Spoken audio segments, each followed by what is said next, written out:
Hello प्यारे बच्चों, क्या हालचाल। उम्मीद है आप लोग अच्छे होंगे। तो आज हमारा बेसिक फिजिक्स का लेक्चर नंबर 3 है, जिसमें हम डिटेल में समझेंगे कि आपका इंटीग्रेशन यानी कि समाकलन क्या होता है और डिफरेंशिएशन यानी कि आपका अवकलन क्या होता है। ठीक है, समाकलन अवकलन इस लेक्चर में समझेंगे। इसके पहले 2 लेक्चर हमने आपको और प्रोवाइड किया था बेसिक फिजिक्स का ही, जिसमें हमने डिटेल में आपको बताया था कि आपका फिजिकल क्वांटिटीज क्या है, उसके बाद वेक्टर क्या है, वेक्टर का अगर गुणा करते हो 2 वेक्टर का गुणा करेंगे तो क्या होगा, 2 वेक्टर का घटाना करेंगे तो क्या होगा, 2 वेक्टर को जोड़ेंगे तो क्या होगा। ये हमने आपको 2 लेक्चर में ऑलरेडी पढ़ा दिया है। तो अगर आपने वो दोनों लेक्चर्स नहीं देखे हैं तो पहले जाके प्लेलिस्ट के पहले एक और ऑप्शन आपको दिख रहा होगा कोर्स का, उस कोर्स वाले ऑप्शन से ये दोनों वीडियोस आप देख लीजिएगा बेसिक फिजिक्स का। पहले आपको पता चलेगा कि वेक्टर्स क्या होते हैं, वेक्टर के प्रकार क्या होते हैं, सदिशों का जोड़ क्या होगा, घटाव क्या होगा। फिर दूसरे लेक्चर में हमने आपको डिटेल में सदिशों का गुणा बताया है। ठीक है, अगर आप वो दोनों लेक्चर देख लेते हो तो उसके बाद आप ये टॉपिक आराम से समझ सकते हैं, इसको अच्छे से कैरी कर सकते हैं, जो कि क्या है आपका समाकलन और अवकलन यानी कि डिफरेंशिएशन एंड इंटीग्रेशन। ठीक है, अब इसको डिटेल में समझने से पहले आपको बता दें, अगर आप हमारे चैनल पे नए हैं तो चैनल को सब्सक्राइब कर लें, क्योंकि बेसिक फिजिक्स से लेके एडवांस फिजिक्स तक आपको पूरा कवर कराया जाएगा। ठीक है, बेसिक फिजिक्स के हम आपको 4 लेक्चर प्रोवाइड करेंगे। आज हमारा 3rd लेक्चर है। कल आपको एक लेक्चर और प्रोवाइड किया जाएगा जो कि लेक्चर नंबर 4 होगा, जिसमें हम बात करेंगे वैज्ञानिक संकेतांक क्या होते हैं। अभी तो आज डिफरेंशिएशन एंड इंटीग्रेशन देखेंगे, इसके कुछ इंपॉर्टेंट फॉर्मूले भी देखेंगे। ठीक है, तो ज्यादा से ज्यादा लोगों को शेयर करें, ऐसे बच्चों को शेयर करें जो इस बार 12th में आ रहे हैं, जिनका बोर्ड एग्जाम 2027 में होने वाला है। ठीक है, उनके लिए ये जो लेक्चर्स हैं फिजिक्स को समझने का एक आसान तरीका हो सकता है। ठीक है, आप अपने कमेंट्स शेयर आउट यहाँ पे या हमारा इंस्टाग्राम आईडी भी है मेडिको स्पेलिंग साक्षी मिश्रा के नाम से, वहां पे अपने डाउट्स पूछ सकते हैं। सबसे पहले समझते हैं कि आखिर समाकलन होता क्या है, यानी इंटीग्रेशन होता क्या है। अभी डिफिनीशन पे आपको फोकस नहीं करना है, डिफिनीशन में जो चीजें लिखी हैं आपको हमारे समझाने के बाद अपने आप ही समझ में आ जाएगा। ठीक है, समझते हैं कि समाकलन को पहले दिखाया कैसे जाता है, इसको लिखा कैसे जाएगा और इसका बेसिक जो फॉर्मूला होता है वो क्या होता है। ठीक है, देखो आपने मैथ में 4 चीजें पढ़ी होंगी। कहीं भी इस तरह का आप अगर निशान देखते हैं, कहीं भी आपको इस तरह से निशान दिखता है तो इसका मतलब आप इसको क्या समझते हैं कि जोड़ लिखा गया है। ठीक है, वैसे ही कहीं पे इस तरह से एक रेखा खींच दी जाए तो इसको आप क्या बोलते हो, घटाना बोलते हो। और इस तरह से क्रॉस लिख दिया जाए तो आप इसको क्या बोलते हो, गुणा बोलते हो। और इस तरह से भाग लिख दिया जाए तो इसको आप क्या बोलते हैं, इस तरह की रेखा आपको दिखेगी जिसको आप भाग बोलेंगे। अब ये आपने 9th 10th में या आपको कहा जाए तो बेसिक क्लास 3rd या 4th में ये चीजें सिखाई जाती हैं कि अगर इस तरह का निशान दिखेगा तो इसको क्या बोलेंगे, जोड़ बोलेंगे। इस तरह का निशान दिखेगा इसको घटाना बोलेंगे, इस तरह का दिखेगा तो इसको गोड़ क्या आपका गुणा बोलेंगे, उसके बाद इस तरह का दिखेगा तो इसको भाग बोलेंगे। इसी तरह जब आप 9th 10th के बाद 11th में आते हैं तो एक चीज यहाँ पे और जुड़ती है, और वो क्या है, जैसे आपको कहीं पे एक इस तरह का निशान दिखता है, इस तरह का चिन्ह दिखता है तो इसको क्या बोलते हैं आप, समाकलन बोलते हैं। क्या बोलते हैं, समाकलन बोलते हैं। ठीक है, अब ये समाकलन आपको लगभग एस की तरह दिख रहा होगा। किसकी तरह दिख रहा होगा, एस की तरह दिख रहा होगा। अब इंटीग्रेशन में ये जो एस की तरह आकार दिखता है, हालांकि पूरा एस की तरह नहीं दिख रहा है लेकिन थोड़ा सा आपको एस के जैसा दिखता है, तो इस एस का मतलब क्या है, इस एस का मतलब होता है सम ऑफ। क्या होता है, सम ऑफ, यानी कि जितने भी अंक होंगे, जितनी भी राशियां होगी, अगर आप उनको जोड़ देते हो, उनको मिला देते हो तो वो चीज क्या कहलाती है, समाकलन कहलाती है, जिसको इंग्लिश में हम एस या एस के जैसे दिखाते हैं। इसको हम कैसे प्रदर्शित करते हैं, लगभग एस के जैसे प्रदर्शित करते हैं, और इसका इंग्लिश वर्ड हो जाएगा सम ऑफ, यानी कि सभी का जोड़। ठीक है, सभी का जोड़। ठीक है, ये हम इसको लिख सकते हैं, एक मीनिंग के जैसा समझ सकते हैं। तो ये हो गया समाकलन को प्रदर्शित कैसे किया जाता है। आपको बस ये याद रखना है, जैसे आप जोड़ को इस निशान से प्रदर्शित करते हैं, घटाना को इस निशान से प्रदर्शित करते हैं, गुणा को इस निशान से और भाग को इस निशान से, उसी तरह समाकलन को आपके लगभग एस के निशान से दर्शाया जाता है। इतनी चीजें क्लियर हो गई कि आखिर समाकलन को लिखा कैसे जाएगा। समाकलन को दर्शाया कैसे जाएगा, इंटीग्रेशन को लिखा कैसे जाता है, दर्शाया कैसे जाता है। अब डिफिनीशन पे आते हैं, ठीक है।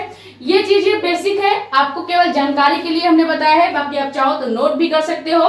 बाकी देखो डिफिनीशन आपको क्लियर होगा एक एग्जांपल से, आप इसको पहले नोट कर लें, फिर नीचे की ये चीजें हम ये वाला पोर्शन मिटाएंगे, उसके बाद हम क्या करेंगे एग्जांपल से आपको बताएंगे कि समाकलन का जो प्रूव करने का या जो फॉर्मूला लिखने का तरीका होता है वो क्या होता है, ठीक है।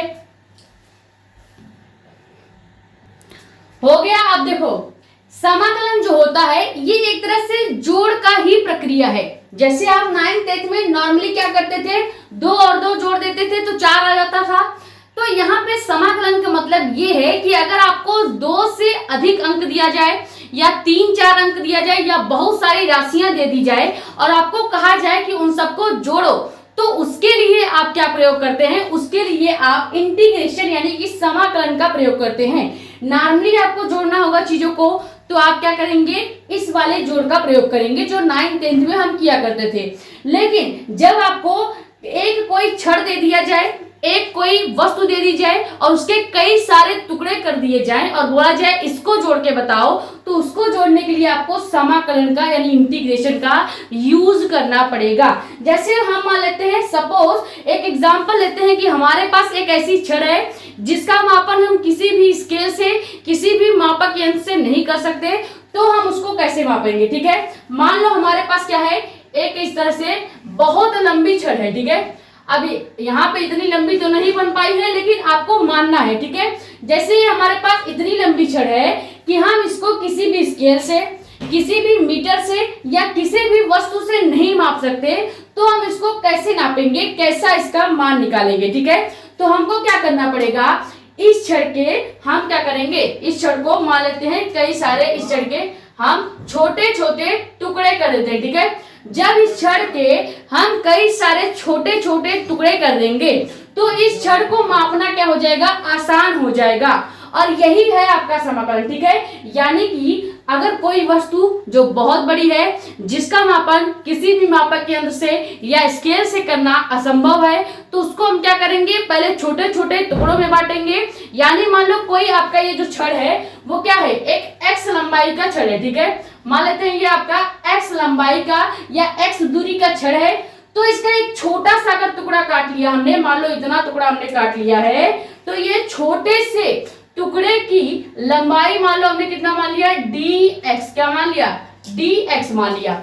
अब यहाँ पे ये dx है क्या, dx है क्या, देखो x जो है ये आपकी छोटी लंबाई है, क्या है, छोटी दूरी कह सकते हो, ठीक है। अब इस छोटी दूरी को भी हमने एक और छोटी दूरी में नाप दिया है, यानी अति सूक्ष्म दूरी मान सकते हैं, ठीक है। dx का मतलब क्या हो जाएगा, अति सूक्ष्म दूरी हो जाएगा। यानी कि सीधे सीधे कोई ऐसा छड़, कोई ऐसी वस्तु जिसका मापन किसी भी मापक यंत्र से करना असंभव है और उसके कई सारे टुकड़े कर दिए जाएं, तो किसी एक छोटे टुकड़े को मापने के लिए हम क्या करते हैं, समाकलन का यूज करते हैं। क्लियर हुआ। समाकलन का प्रयोग किसी भी छड़ के बहुत सूक्ष्मतम, इतनी सूक्ष्मतम कि आपको इससे छोटा छड़ की लंबाई आप काट ही नहीं सकते, ठीक है। मान लो मेरे पास ये छड़ है, ये मेरे पास एक छड़ है, ठीक है। अब इस छड़ के पूरी लंबाई हम माप सकते हैं, लेकिन इस छड़ की एक एकदम छोटी सी टुकड़ा मैं एक छोटा सा स्लाइड काट दूं और कहूं कि इसको नापो, तो इसको मापने के लिए आपको क्या करना पड़ेगा, समाकलन का यूज करना पड़ेगा, इंटीग्रेशन का यूज करना पड़ेगा, ठीक है। तो इंटीग्रेशन में कहीं भी dx शब्द का प्रयोग होगा या d शब्द का प्रयोग होगा, ठीक है। कहीं भी d शब्द का प्रयोग होगा तो इसका मतलब आपको समझ लेना है सूक्ष्मतम मान, ठीक है। सूक्ष्मतम मान समझ लेना है। जैसे मैं अगर लिख दूं कहीं भी, मान लो मैंने लिख दिया एक नंबर 5, ठीक है, 5 लिख दिया। अब इस 5 को आगे अगर मैंने d लिख दिया, यानी कि 5 नंबर का सबसे सूक्ष्मतम मान आपका ये हो गया, ठीक है। जैसे इस तरह से समझो, अगर आप ऐसे नहीं समझ पा रहे हैं तो ऐसे समझिए। देखिए मान लीजिए मैंने कोई एक समय ले लिया t, ठीक है, समय ले लिया t। अब कुल समय क्या हो गया, कुल समय हो गया t, ठीक है। अब अगर हमें कुल समय का सबसे सूक्ष्मतम समय निकालना पड़ेगा, सबसे सूक्ष्मतम सेकंड या मिली सेकंड निकालना होगा, तो उसके लिए हम लिख देते हैं dt। dt का सीधे सीधे मतलब क्या हो जाएगा, सूक्ष्मतम समय। ठीक है, क्या हो जाएगा, सूक्ष्मतम समय हो जाएगा।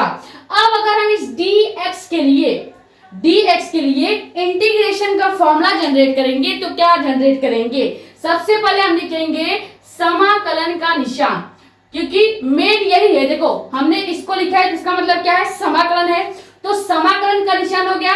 अब जब समाकलन लिखा जाएगा और किसी एक छोटे से भाग की मान का आपको इंटीग्रेशन करना होगा तो आपको ये d लेना ही पड़ेगा।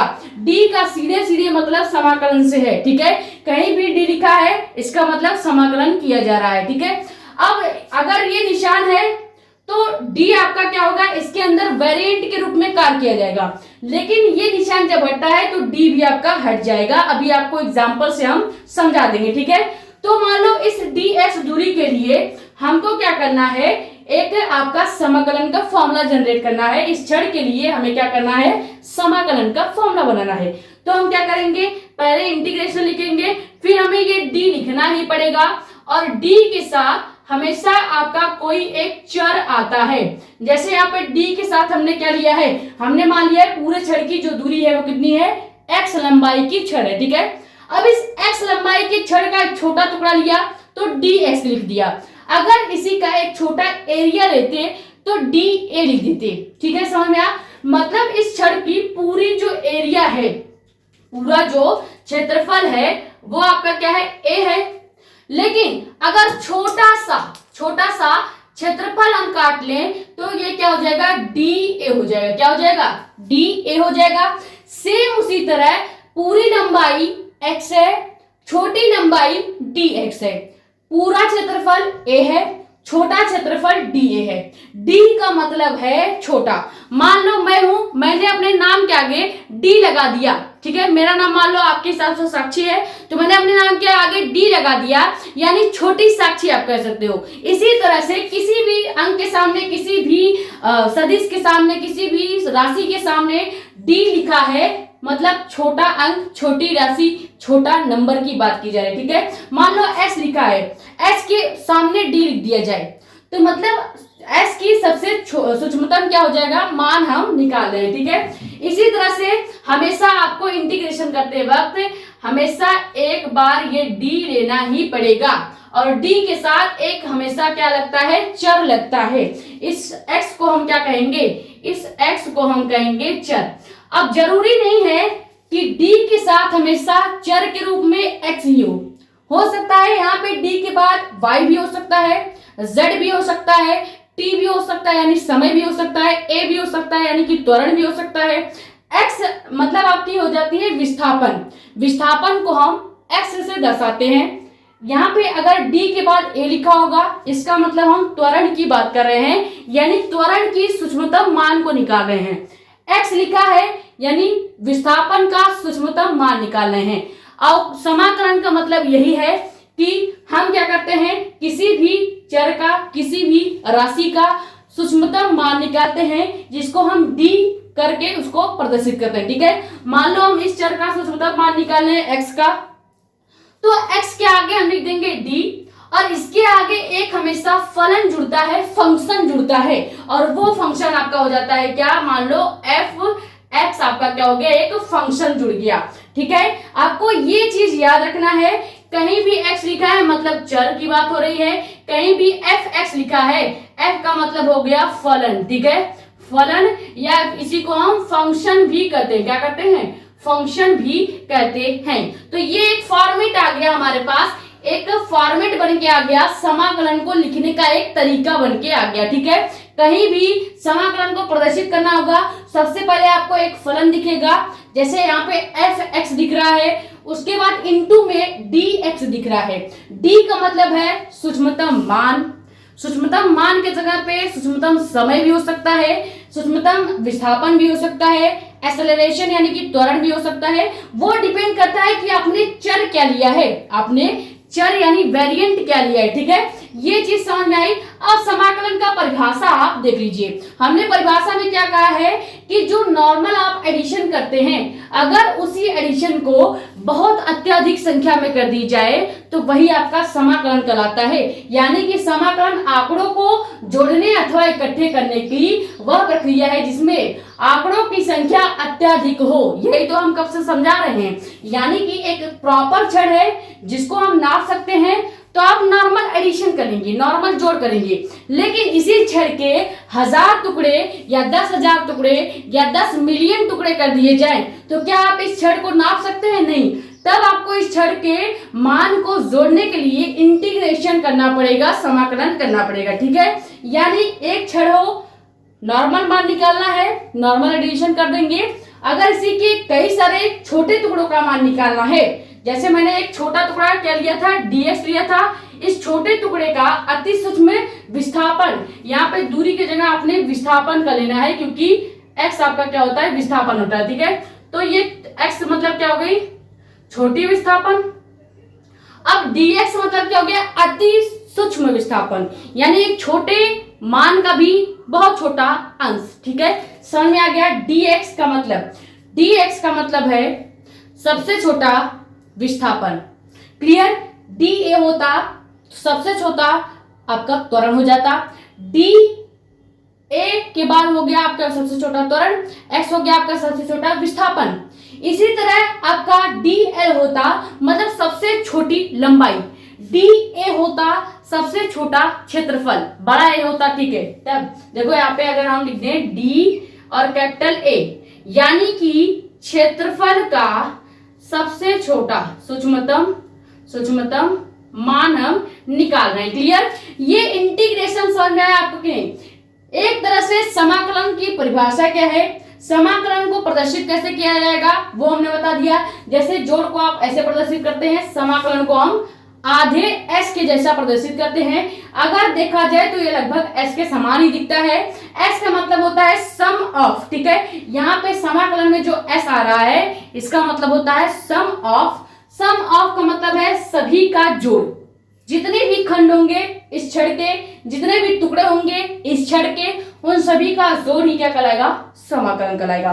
समाकलन को प्रदर्शित करने का एक तरीका ये है, पूरे छड़ की लंबाई x है तो छोटे से भाग की लंबाई क्या हो गई, dx हो गई, या dl मान सकते हो। ठीक है, तो यहाँ पे आपको ये समाकलन के अंदर हमेशा dx यानी कि छोटी लंबाई, छोटी दूरी, छोटे क्षेत्रफल जो दिया गया होगा वो तो हमेशा लेना ही पड़ेगा, जिसमें x जो है ये हमेशा चर का कार्य करेगा। जरूरी नहीं है चर ही हमेशा क्या हो, x हो। चर के जगह कभी भी आपका t भी हो सकता है, यानी समय भी हो सकता है, त्वरण भी हो सकता है, लंबाई भी हो सकती है। ठीक है, तो ये आपका x चेंज होता रहता है, जैसे सवाल होंगे उस हिसाब से हम आपका मान लेंगे इसको चर। ठीक है, उसके आगे dx के आगे हमेशा एक फलन यानी कि फंक्शन लगा होता है, जैसे कि यहाँ पे fx लिखा हुआ है। ठीक है, तो ये हो गया छोटा सा नॉलेज कि आखिर समाकलन होता क्या है। ठीक है, अब हम देखेंगे समाकलन की प्रक्रिया क्या होती है, यानी कि अगर हमें किसी सवाल का समाकलन निकालना होगा तो हम कैसे निकालेंगे। समाकलन निकालने का पूरा प्रोसेस क्या है उसको एक 11th के एग्जांपल से समझेंगे, जो आपने स्प्रिंग वाला चैप्टर पढ़ा होगा। स्प्रिंग का या कह सकते हैं आवृत्ति वाला जो चैप्टर है उसमें एक स्प्रिंग का एग्जाम्पल था। उस स्प्रिंग के एग्जाम्पल से हम समझेंगे कि आखिर समाकलन क्या होता है। ठीक है,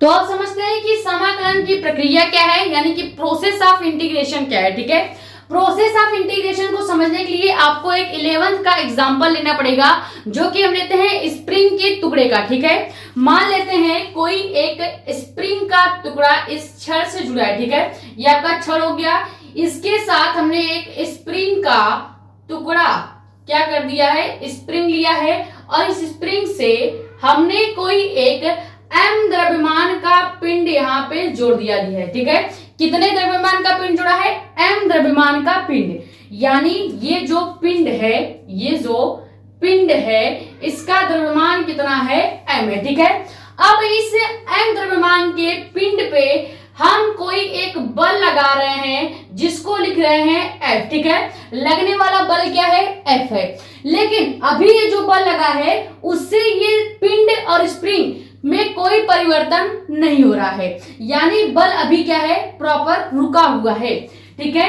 तो मान लो ये लगने वाला जो बल है वो कौन सा है? परिवर्ती बल, ठीक है, परिवर्ती बल है। लगने वाला बल कैसा है? परिवर्ती बल है।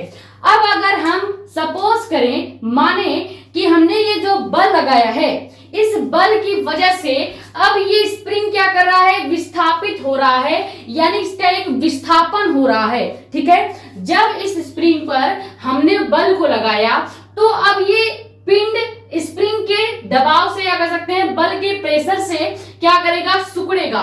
तो जैसे ही सिकुड़ेगा तो ये हमारा एक फिर से क्या हो गया? तार हो गया, जिसके साथ हमने स्प्रिंग को जोड़ा है। और अब स्प्रिंग क्या हो रहा है? यहाँ पे पास में आ गया है और यहाँ पे छोटा सा वो m द्रव्यमान वाला पिंड कहाँ पे आ गया है? सरक के आपका इधर आ गया है, ठीक है। वो भी किसके कारण? इस लगने वाले परिवर्ती बल के कारण, ठीक है। यानी कि हमने क्या किया? पहले एक स्प्रिंग लिया है, ठीक है, ये क्या हो गया? स्प्रिंग हो गया। अब स्प्रिंग पर कोई बल कार्य कर रहा है, जैसे कि हमने यहाँ पे लिखा है परिवर्ती बल है। स्प्रिंग पर लगने वाला या स्प्रिंग बल नियतांक जो होता है, स्प्रिंग बल नियतांक, स्प्रिंग बल नियतांक F का एक मान होता है। आपने जब ये स्प्रिंग वाला चैप्टर या आवृत्ति वाला जब चैप्टर पढ़ा होगा तो उसमें आपने एक छोटा सा फॉर्मूला पढ़ा होगा स्प्रिंग के बल नियतांक का फॉर्मूला, जो कि क्या होता है? F इक्वल टू आपका हो जाता है -kx, ठीक है। ये किसका फॉर्मूला हो गया? स्प्रिंग के बल नियतांक का फॉर्मूला। यानी कहीं भी F का यूज किया जाएगा तो इसकी जगह हम -kx लिख सकते हैं। अब मान लो हमने जो स्प्रिंग लिया था, जब तक हमने इसमें बल नहीं लगाया था, बल एक नियत था, बल एक नियत था, तो ये पिंड कहाँ पे था? एक पूरी तरह से फैला हुआ था, ठीक है। अब हमने क्या किया? ये आपका पिंड हो गया, ये आपका पिंड हो गया। अब यहां से मैंने एक बल लगाया, एक फोर्स लगाया, तो जैसे ही बल लगाएंगे, फोर्स लगाएंगे, आपका ये जो पिंड है वो क्या करेगा? एक विस्थापन तय करेगा। मान लो पहले विस्थापन क्या था? यहां से शुरू के पिंड से मानते हैं, जब हमने बल लगाया था बल नियत था, यानी कि परिवर्ती बल नहीं था। नॉर्मली ये लगाने वाला बल परिवर्तित ही होता है, लेकिन जब तक हम फोर्स लगा नहीं रहे हैं तो हमारा सामान्य अवस्था में है। सामान्य अवस्था में पिंड कहाँ पे है? यहाँ पे, ठीक है। पिंड की सामान्य अवस्था में जो दूरी है वो यहाँ पे मान लेते हैं, ठीक है। और जब हम इसको x दूरी विस्थापित करते हैं, यानी कि जैसे हमने बल लगाया और ये पिंड पूरे स्प्रिंग के साथ जैसे इधर सिकुड़ के आएगा, तो इस पिंड पर या इस स्प्रिंग पर ये जो लगने वाला बल होगा ये भी बढ़ता चला जाएगा या बल परिवर्तित होता चला जाएगा। एक चीज याद रखिएगा, जब भी किसी स्प्रिंग को प्रेशर दिया जाता है, बल लगाया जाता है, तो उस स्प्रिंग का लगने वाला बल भी बहुत तेजी से बढ़ता है, ठीक है। यानी कि जब तक द्रव्यमान वाला पिंड हमने बल नहीं लगाया था तो ये क्या था? नॉर्मल अवस्था में बल थी और इस पे कोई प्रेशर नहीं पड़ रहा था, इसका बल जो है वो नहीं बढ़ रहा था। जैसे ही हमने इस द्रव्यमान वाले पिंड को इधर के साइड प्रेशर लगाया, इधर के साइड प्रेशर लगा के यहां तक सिकोड़ दिया है, स्प्रिंग पहले फैला हुआ था, अब स्प्रिंग क्या हो गया? सिकुड़ गया है। जैसे स्प्रिंग सिकुड़ेगा तो लगने वाला बल भी क्या होगा? तेजी से परिवर्तित होगा, तेजी से बदलेगा, ठीक है। तो यहाँ पे ध्यान दें, ये हो गया आपका पहले विस्थापन, जो कि क्या है? 0, ठीक है। अब मान लीजिए हमने इसको क्या किया? यहां तक, इस वाले पिंड के एंड तक क्या किया है? विस्थापित किया है। तो यहां से लेके यहां तक का जो विस्थापन है, टोटल जो विस्थापन है, ये हम मान लेते हैं टोटल विस्थापन कितना है? टोटल विस्थापन आपका x है, ठीक है।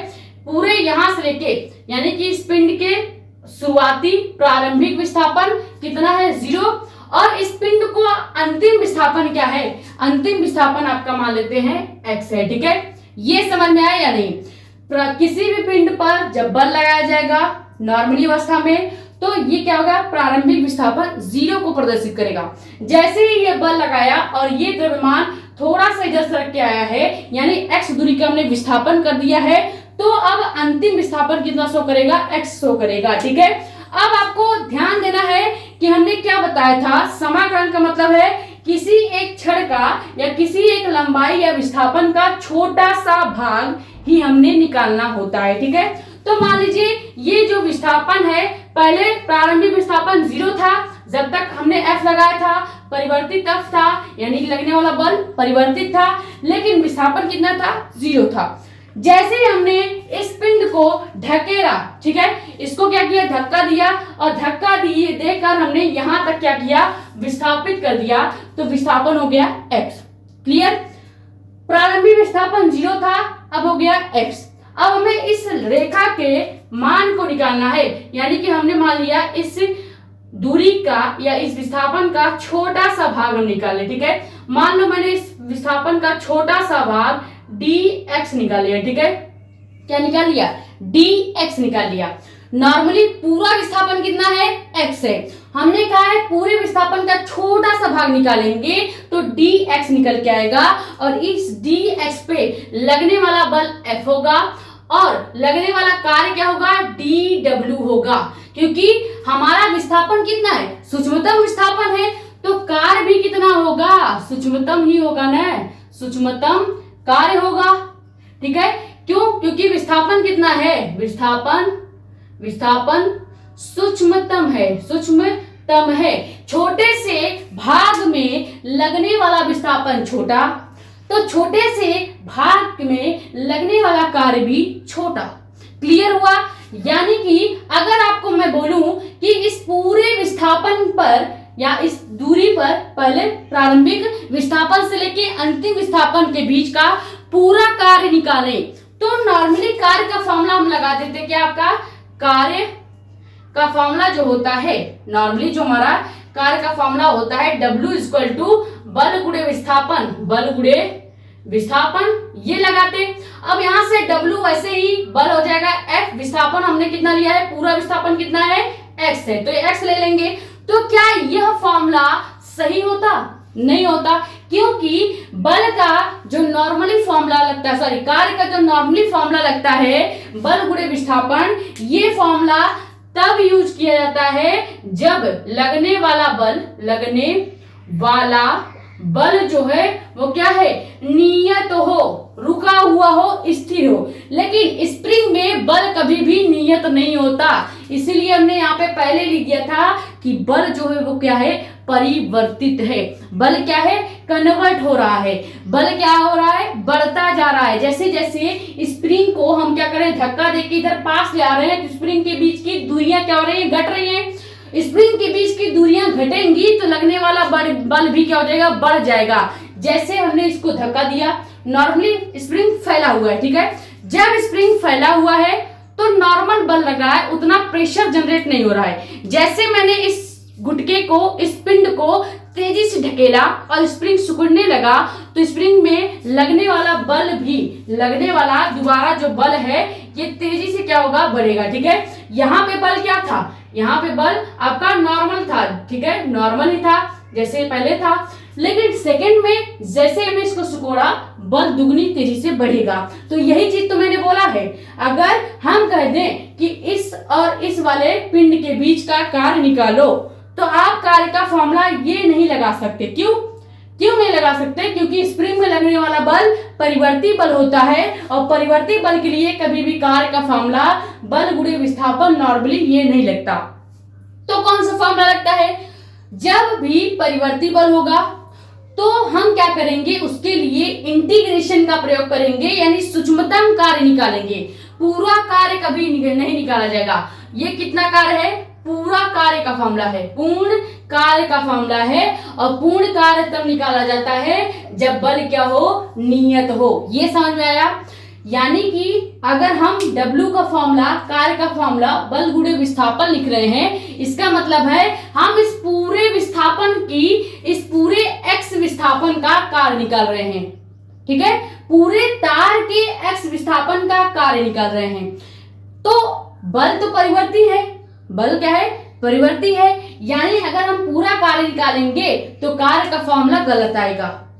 इसीलिए हम क्या करते हैं, इस तार का छोटा छोटा टुकड़ा करते हैं, इस तार के x विस्थापन का छोटा छोटा टुकड़ा करते हैं, और इस छोटे से टुकड़े का अगर आप मान निकालोगे, जैसे मैंने बोल दिया कि मेरे पास इस पूरा मार्कर है, पूरे मार्कर का भार आपको निकालना होगा, तो आप भार करेक्ट कैलकुलेट कर लोगे, लेकिन एक छोटे से टुकड़े का, छोटे से अंश का भार कभी भी आप गलत नहीं कैलकुलेट करोगे, उसको भी सही ही कैलकुलेट करोगे।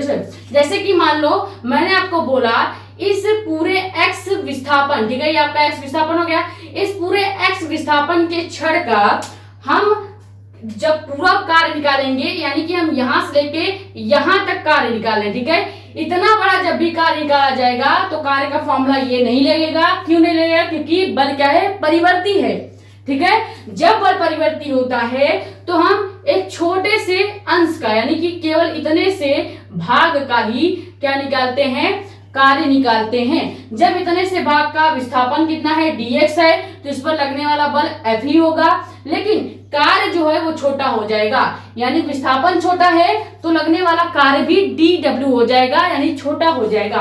अब हमें क्या करना है, अब हमें अगर कार्य का फॉर्मूला निकालना होगा, किसके लिए, इस स्प्रिंग के लिए। जब हमारा बल क्या है, परिवर्तित है, तब हमें कार्य जो निकालना पड़ेगा, सूक्ष्मतम कार्य निकालना पड़ेगा। क्लियर? कभी भी स्प्रिंग के लिए जब बल परिवर्तित दिया गया हो तो हमें पूरा कार्य नहीं निकालना होता है, हमें समाकलन का प्रयोग करके सूक्ष्मतम कार्य dw को निकालना पड़ता है, ठीक है। अब अगर हम यहां से कार्य का फॉर्मूला dw लगाएंगे तो क्या होगा, सबसे पहले यहाँ पे इस वाले कार्य के फॉर्मूले में f का मान रखते हैं, या इसी को पहले सूक्ष्मतम कार्य के लिए चेंज करते हैं, ठीक है। सूक्ष्मतम कार्य अगर यहां से निकालें, क्योंकि हमने पहले ही बता दिया कभी भी स्प्रिंग में पूरा कार्य नहीं निकाला जाएगा, क्योंकि बल क्या है, परिवर्तित है, तो हमें चाहिए सूक्ष्मतम कार्य। सूक्ष्मतम कार्य का मतलब क्या है, जहां पे w है यानी पूरा कार्य है, वहां पे हम dw लिख देंगे।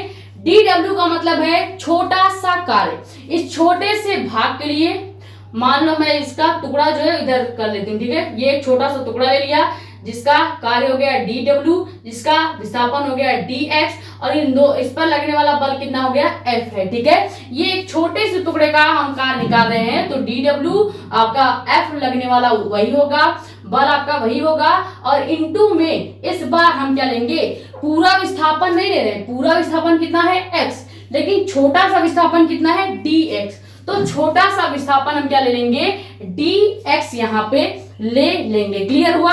जब हम यहाँ पे छोटा सा विस्थापन ले रहे हैं तो यहाँ पे ये सूक्ष्मतम कार्य का फॉर्मूला बन गया। अब हमें कुछ नहीं करना है, इस सूक्ष्मतम कार्य के लिए समाकलन यूज करना है। क्या करना है, समाकलन को यूज करना है।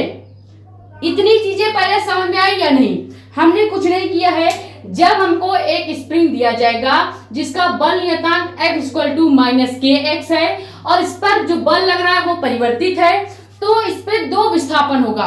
पहला, जब बल हमने लगाया और पिंड कहीं भी नहीं खसका तो प्रारंभिक आपका विस्थापन 0 हो गया, लेकिन जैसे ही हमने बल लगाया तो बल तो परिवर्तित है। परिवर्तित कैसे है, ये हमने कैसे पता किया कि बल परिवर्तित है, क्योंकि जब यहाँ पे ये पिंड जो है जैसे जैसे स्प्रिंग को पास ले आएगा, बल क्या होगा, लगातार बढ़ता चला जाएगा, जिससे पता चलता है कि लगने वाला बल परिवर्तित है। क्लियर? और परिवर्तित बल के लिए कभी भी पूरे कार्य का फॉर्मूला नहीं लगता, क्योंकि पूरे दूरी में कार्य जो निकालेंगे वो परिवर्तित हो रहा है, लेकिन अगर एक छोटी सी दूरी का कार्य निकालेंगे तो छोटी सी दूरी के कार्य का मान कभी भी परिवर्तित होते हुए नहीं आएगा।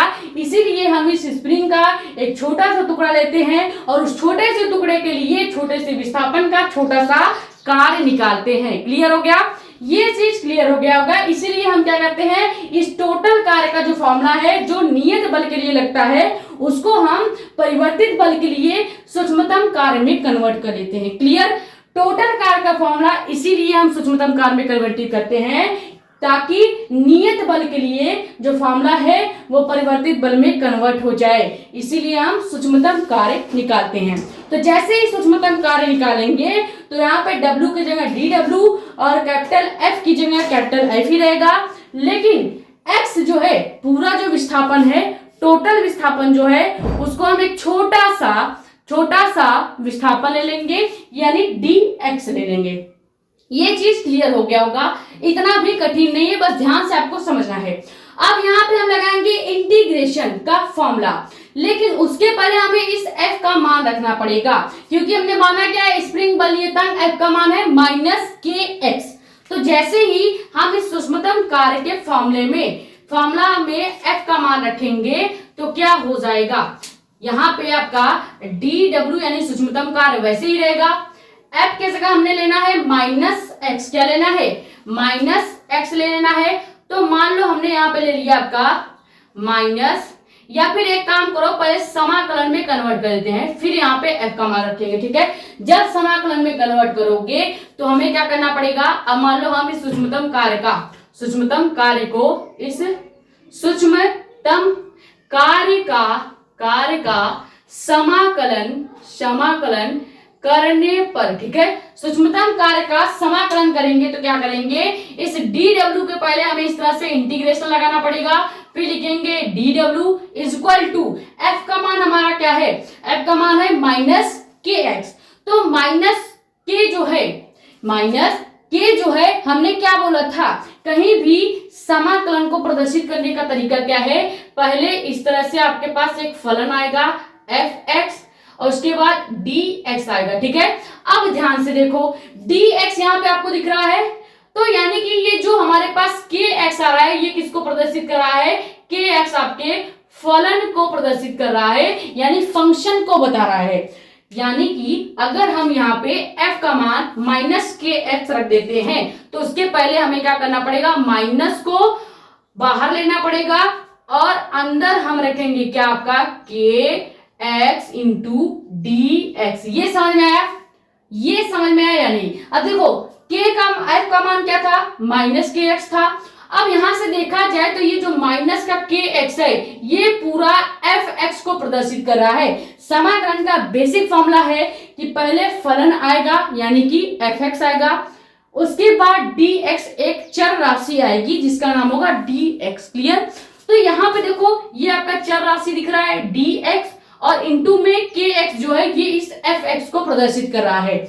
यानी कि हम यहाँ से माइनस पहले बाहर ले लेंगे और हमने यहाँ पे निम्नतम और उच्चतम मान या विस्थापन क्या मान रखा है, जब प्रारंभिक विस्थापन 0 है यानी कि इसको हम कहेंगे निम्नतम विस्थापन। इसको हम एक निम्न सीमा और उच्च सीमा भी कहते हैं। समाकलन में जब भी दो सीमाएं दी गई होंगी यानी दो विस्थापन दिया गया है, पहला है प्रारंभिक विस्थापन, दूसरा है आपका अंतिम विस्थापन, ठीक है। अब प्रारंभिक विस्थापन को हम क्या कहेंगे, निम्नतम मान, और यहाँ पे आ जाएगा निम्नतम सीमा भी कह सकते हैं। इसको क्या कहेंगे, ये 0 है जो, इसको हम बोलेंगे निम्न सीमा, और यहाँ पे x जो है इसको हम बोलेंगे उच्च सीमा, ठीक है, उच्च सीमा। तो यहाँ पे कभी भी जब हम बराबर के इधर इंटीग्रेशन करते हैं, पहले तो हमने यहाँ पे dw का इंटीग्रेशन किया, इंटीग्रेशन का निशान लगा दिया, इक्वल टू f का मान माइनस में था, माइनस हमेशा बाहर होता है, माइनस जो होता है इसका मतलब ये है कि ये सदिश की दिशा को बता रहा है। माइनस कभी भी सदिश में एक कैलकुलेशन का पार्ट नहीं होता, ये केवल बस दिशा को बताता है। जैसे अगर मैं लिख दूं -1 तो यहाँ पे -1 कैलकुलेशन के पार्ट को नहीं बताएगा, सदिश में -1 कैलकुलेशन के पार्ट को नहीं बताएगा। सदिश में माइनस जो होगा वो केवल डायरेक्शन को, दिशा को बताएगा। क्लियर। तो यहाँ पे ये जो माइनस है ये केवल दिशा को बता रहा है, माइनस को हम बाहर ले लेंगे क्योंकि ये नियत राशि है। उसके बाद kx f का मान हो गया, dx आपका वैसे ही हो गया। अब हमने क्या बोला है, प्रारंभिक आपका विस्थापन 0 है जिसको हम निम्न सीमा कहेंगे, तो यहाँ पे पहले लिख देंगे 0, फिर हम लिखेंगे उच्च सीमा जो कि है x, तो हमें इंटीग्रेशन का एक निम्न सीमा प्राप्त हो गया। देखो यहाँ पे देखो ये इस तरह से हो गया इंटीग्रेशन का निम्न सीमा हो गया 0 और उच्च सीमा हो गया x, ठीक है। तो इसी तरह हम क्या करेंगे, यहाँ पे निम्न सीमा 0 और उच्च सीमा x लिख देंगे। अब इसी को हमें सॉल्व करना है और कुछ नहीं करना है। तो पहले यहाँ तक स्क्रीनशॉट कर लीजिए, फिर ये जो हमारा सूक्ष्मतम कार्य का फॉर्मूला बना है इसी को हम सॉल्व करेंगे और हमारा क्या हो जाएगा, समाकलन की प्रक्रिया कंप्लीट हो जाएगी। यानी कि समाकलन की प्रोसेस जो होती है एग्जाम्पल के साथ हम आपको समझा देंगे। उसके बाद कुछ इंपॉर्टेंट फॉर्मूला आपको समाकलन का देंगे जो आपको डायरेक्ट याद करना है और उसी फॉर्मूले को अप्लाई करके आपको कई सारे सवाल लगाने होंगे। ठीक है,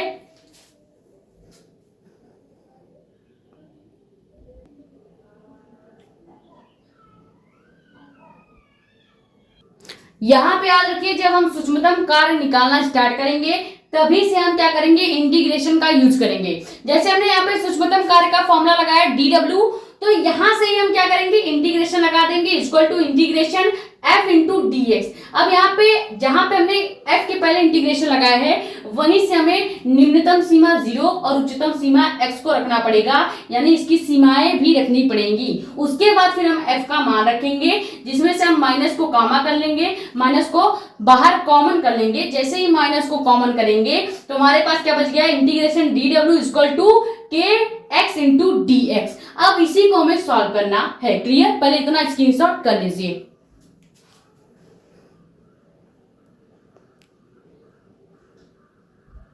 तो देखो सूक्ष्मतम कार्य का फॉर्मूला बेसिक क्या था, dw equal to f into dx। ठीक है, अब यहां से अगर मैं आपको समाकलन फिर से करना सिखाऊं डिटेल में तो क्या होगा, जब भी आप किसी भी एक इस तरह के इक्वेशन का समाकलन करेंगे तो सबसे पहला समाकलन आपको यहाँ पे सूक्ष्मतम कार्य पे लगाना पड़ेगा, यानी इंटीग्रेशन dw इक्वल टू, हमें क्या करना है, हमें दो सीमाएं दी गई थी विस्थापन की।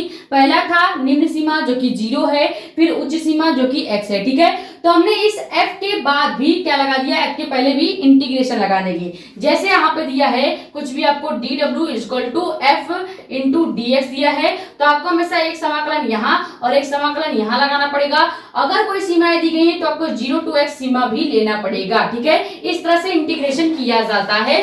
पहला स्टेप इंटीग्रेशन का यही था। ठीक है, अब उसके बाद हमें f का मान रखना है तो हम सारी चीजें सेम रखेंगे। पहले integration dw is equal to वैसे ही रखेंगे। अब यहाँ पे f का मान किस में था, minus kx equal kx into dx में था।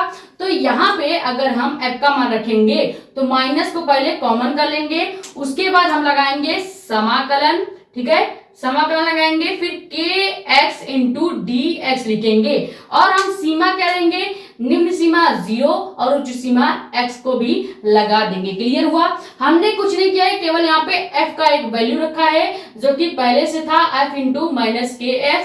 ये स्प्रिंग के बल नियतांक का फॉर्मूला है। ठीक है, स्प्रिंग के बल नियतांक का फॉर्मूला है। तो हमने यहाँ पे f का मान रख दिया, तो बाकी पीछे का आपका देखो सेम है, dx आपका सेम है। क्लियर, अब यहाँ पे हमें क्या करना है, हमने बोला था कि समाकलन का जो बेसिक फॉर्मूला था, जो हमने क्या बोला था आपको कि समाकलन को प्रदर्शित करने का बेसिक फॉर्मूला है कि पहले कोई एक फंक्शन यानी फलन आएगा fx इंटू में dx आएगा। अब इस कंडीशन को इस समाकलन का एक शो करने का या प्रदर्शित करने का तरीका है, यही है। अब यहाँ पे dx तो आपको दिख रहा है, यानी ये जो kx है वो क्या है, यह fx को बता रहा है।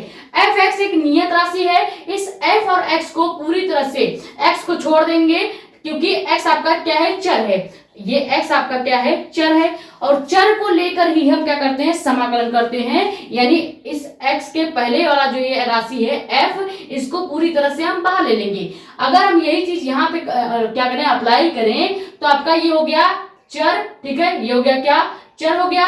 तो यहाँ से x भी चर है, तो ये k क्या है, नियत है, यानी k को हम पूरी तरह से माइनस के पास ले जाएंगे, यानी बाहर ले जाएंगे। तो यहाँ पे क्या हो जाएगा, यहाँ पे हो जाएगा पहले से समाकलन dw is equal to minus पूरा बाहर आएगा और इस बार माइनस के साथ आपका k भी बाहर आ गया। ठीक है, माइनस k बाहर आ गया। अब उसके बाद हम लगाएंगे आपका समाकलन जैसे पहले था, फिर यहाँ पे केवल बच गया है x इंटू dx। ठीक है, क्या बच गया, x इंटू dx बच गया है। और हमारा जो क्या था, निम्न संख्या थी, सीमा थी 0 और उच्च सीमा कितनी थी, x, तो हम ये भी ले लेंगे। क्लियर हुआ, एक एक स्टेप बढ़ा रहे हैं। पहले हमने f का मान रखा, kx dx आपका वैसे ही था। हमने बोला कि जो भी यहाँ पे फलन होगा, फंक्शन होगा, जो भी फलन या फंक्शन होता है इस चर के बाद में। ये x आपका क्या है, यहाँ पे चर है। कैसे पता करेंगे कि चर कौन है? तो जो d के बाद लिखा होगा, d के बाद अगर x है तो ये चर है, d के बाद अगर a होता तो ये चर होता।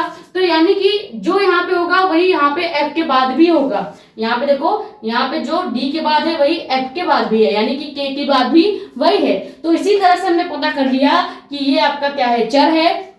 और चर को छोड़कर बाकी सारी चीजें हम बाहर ले लेंगे। और जैसे ही हम क्या करते हैं, इस k को माइनस के साथ बाहर लेते हैं तो हमारे पास अंदर क्या बच जाता है, x इंटू डी एक्स बच जाता है।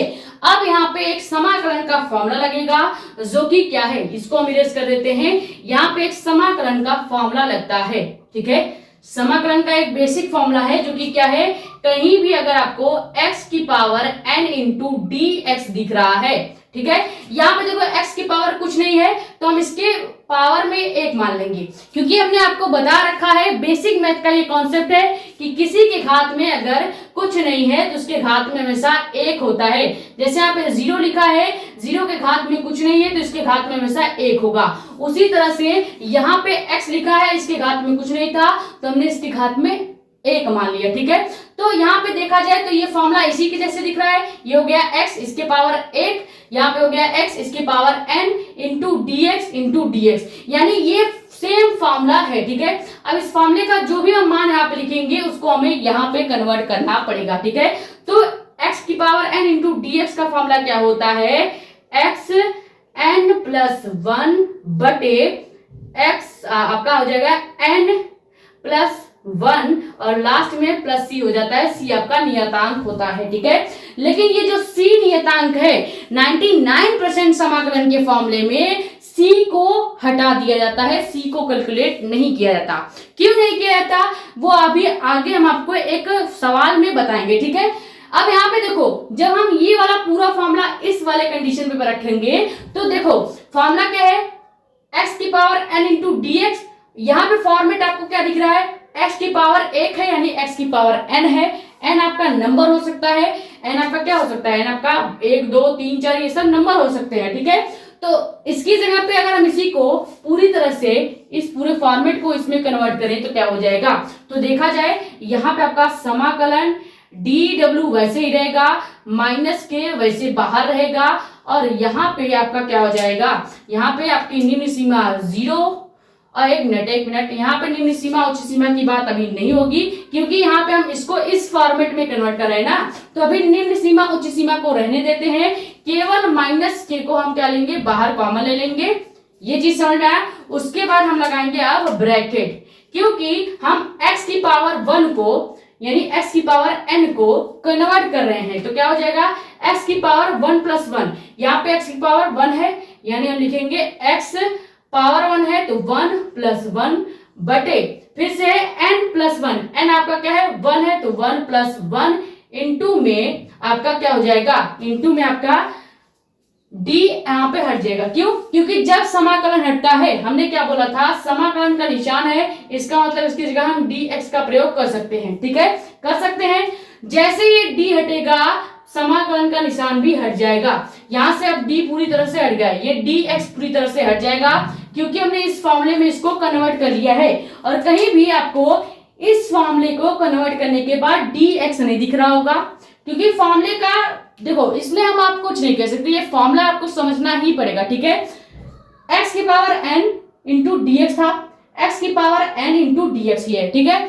इसको इस फॉर्मेट में कन्वर्ट करेंगे तो x की पावर n क्या है, n हमने 1 मान लिया है तो 1 प्लस 1 बटे 1 प्लस 1, n आपका 1 है तो 1 प्लस 1 प्लस c आपको नहीं लेना है क्योंकि c का कोई मतलब नहीं है, c एक नियत राशि है जिसका मान 0 होता है, ठीक है। तो ये हो गया। अब हमने निम्न सीमा उच्च सीमा कहाँ करनी है, इस ब्रैकेट के बाहर निम्न सीमा 0 उच्च सीमा x लेना है, क्लियर।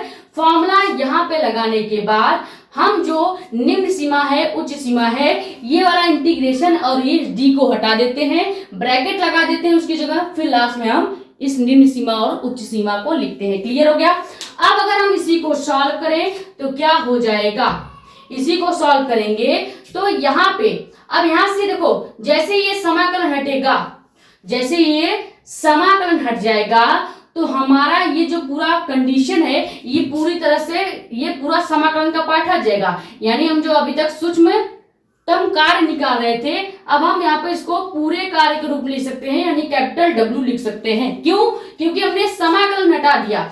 यहाँ से D हटेगा, ये वाला समाकलन भी हटेगा और ये वाला समाकलन के साथ D हट जाएगा। क्लियर? ये क्यों हटा रहे हैं हम? क्योंकि हम यहाँ पे फॉर्मूला लगा रहे हैं और फॉर्मूला लगाने के बाद D का पार्ट पूरा हट जाता है और ये समाकलन के निशान भी हट जाते हैं, तो इसीलिए ये DW W में कन्वर्ट हो जाएगा, माइनस के वैसे ही रहेगा और ये हमने इस वाले फॉर्मूले में कन्वर्ट कर दिया है। तो इस हिसाब से निम्न सीमा उच्च सीमा आपके पीछे चली जाएगी और यहाँ पे केवल बचेगा क्या? W इज इक्वल टू, यहाँ पे माइनस के वैसे ही है। अब इसको अगर सॉल्व करेंगे तो यहाँ पे इसको छोटा कर लेते हैं तब सॉल्व करते हैं, ठीक है। इसको अगर सॉल्व करेंगे तो ब्रैकेट के अंदर क्या आ जाएगा आपका? x की पावर क्या हो जाएगा? x की पावर आपका 1 + 1 यानी x की पावर 2 बटे 1 + 1 यानी 2 ही हो जाएगा और यहाँ पे आपका आ जाएगा 0 to x, इसकी सीमाएं आ जाएंगी, ठीक है। इसको और थोड़ा सा सॉल्व करेंगे तो w आपका वैसे ही रहेगा, माइनस का k भी आपका वैसे रहेगा। अब ध्यान दीजिएगा, जब भी दो सीमाएं होती हैं इसका मतलब है हमें एक बार क्या करना पड़ेगा? इस x का इसमें गुणा करना पड़ेगा, ठीक है, और एक बार इस 0 का इसमें गुणा करना पड़ेगा, ठीक है। यानी एक बार निम्न सीमा के साथ हम गुणा करेंगे, एक बार उच्च सीमा के साथ गुणा करेंगे। तो जैसे ही एक बार निम्न सीमा के साथ गुणा करते हैं तो यहाँ पे x यहाँ पे आएगा तो x का स्क्वायर हो जाएगा, यानी ब्रैकेट में हमारा क्या आ जाएगा? x का स्क्वायर बटे यहाँ पे x आएगा तो आपका 2 ही रहेगा, ठीक है। केवल हमें ऊपर की साइड पूरा करना है, बाकी आपका माइनस आ जाएगा। यहाँ पे 0 का स्क्वायर हो जाएगा, क्या हो जाएगा? 0 का स्क्वायर बटे 2, ठीक है। और यहाँ पे सीमा क्या हो जाएगी? हट जाएगी। क्लियर? जब भी सीमा को हटाना होगा हम क्या करेंगे? ऊपर केवल गुणा कर देंगे। जैसे यहाँ पे x स्क्वायर बटे 2 है, x स्क्वायर बटे 2 कैसे आया? x 1 + 1 था, x 1 + 1 का मतलब है x की पावर 2, ठीक है। 1 + 1 का मतलब है 2। अब देखो x की पावर 2 है, एक बार इस x का गुणा यहाँ पे करेंगे, केवल ऊपर वाले के साथ करना है, नीचे आपको 2 को नहीं देखना है। इस x का गुणा इस x के साथ करेंगे तो x स्क्वायर ही बचेगा। इस 0 का गुणा इस x स्क्वायर के पास करेंगे, 0 का स्क्वायर हो जाएगा और 2 आपको वैसे ही रहेगा, दोनों में 2 में कोई कन्वर्ट नहीं होगा। और यहाँ से सीमाएं अब क्या हो जाएंगी? हट जाएंगी। तो यहाँ पे केवल बचेगा W is equal to minus का k और यहाँ पे तो पूरा पार्ट 0 हो जाएगा आपका, ठीक है, पूरा पार्ट ही 0 हो जाएगा क्योंकि 0 का स्क्वायर 0 ही हो जाएगा और 0 का भाग 2 में देंगे तो 0 ही आएगा। तो यहाँ पे देखा जाए तो केवल आपका बच गया x स्क्वायर बटे 2, ठीक है। क्या बच गया? W equal to minus k और ब्रैकेट में x स्क्वायर बटे 2। x स्क्वायर 2 का मतलब है, x स्क्वायर बटे 2 का मतलब है कि यहाँ पे क्या लिखा गया है?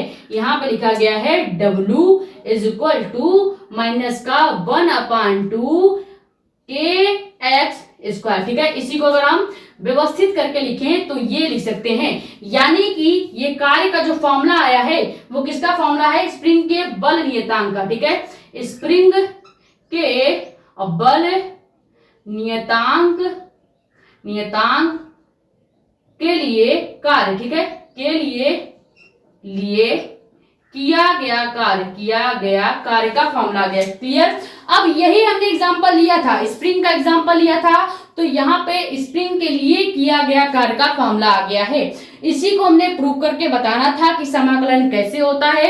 हमने आपको समाकलन भी सिखा दिया, करने की प्रक्रिया क्या होती है, और उसके बाद स्प्रिंग के बल नियतांक का फॉर्मूला भी प्रूव करके बता दिया, जो कि क्या होता है? W equal to minus 1/2 k into x square. अब आप कहेंगे कि ये फॉर्मूला आया कैसे है? हमारे पास तो था W equal to minus k x square बटे 2, ये था। तो कहीं भी x के बटे 2 हो तो इसका मतलब 1/2 लिखा गया है, ठीक है।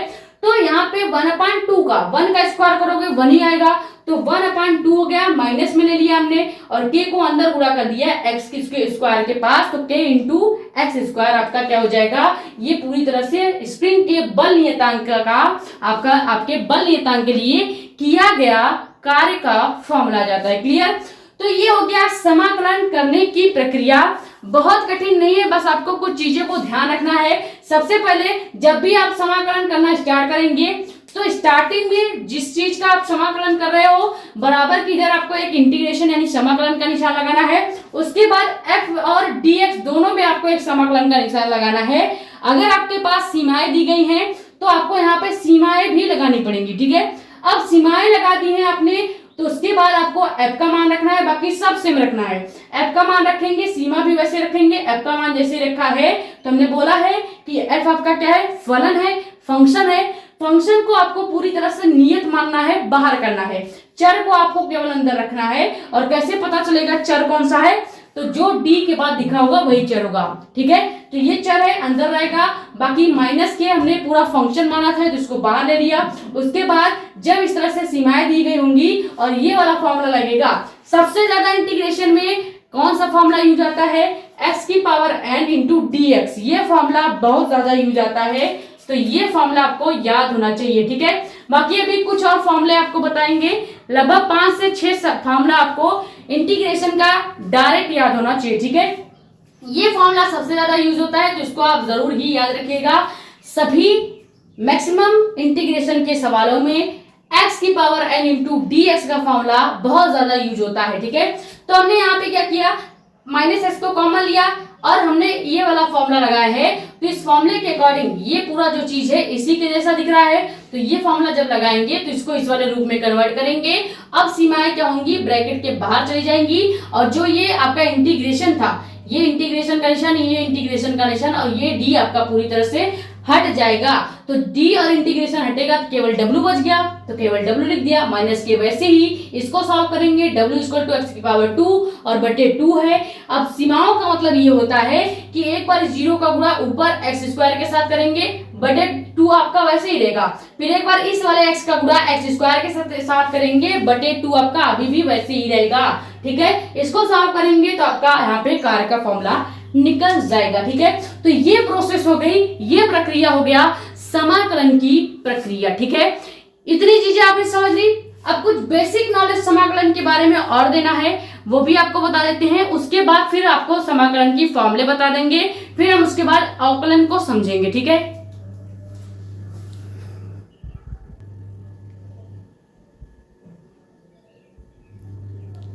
तो देखो कुछ पॉइंट्स आपको और बताते हैं समाकलन के बारे में। अभी तक हमने क्या देखा, कहीं भी इस तरह का आधा s बना हुआ है, इसका मतलब क्या है, समाकलन, ठीक है।